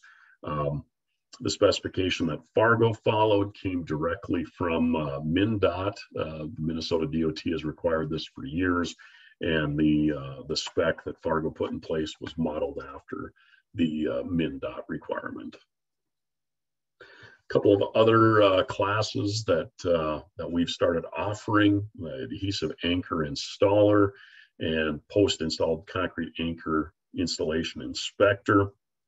If you do a lot of anchor installing in your work, these are classes that you're probably going to want to take a look at here in the near future.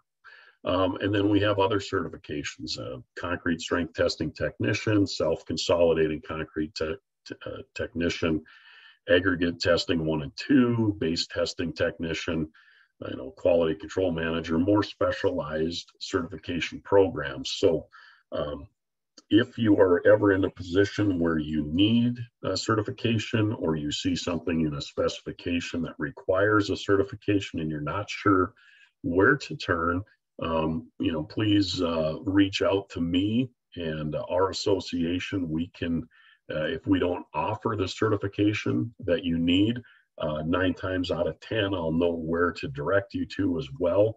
So the whole point of this was just to let you know that we are the ACI certified trainers for the state of North Dakota, and these are the offerings that we do have.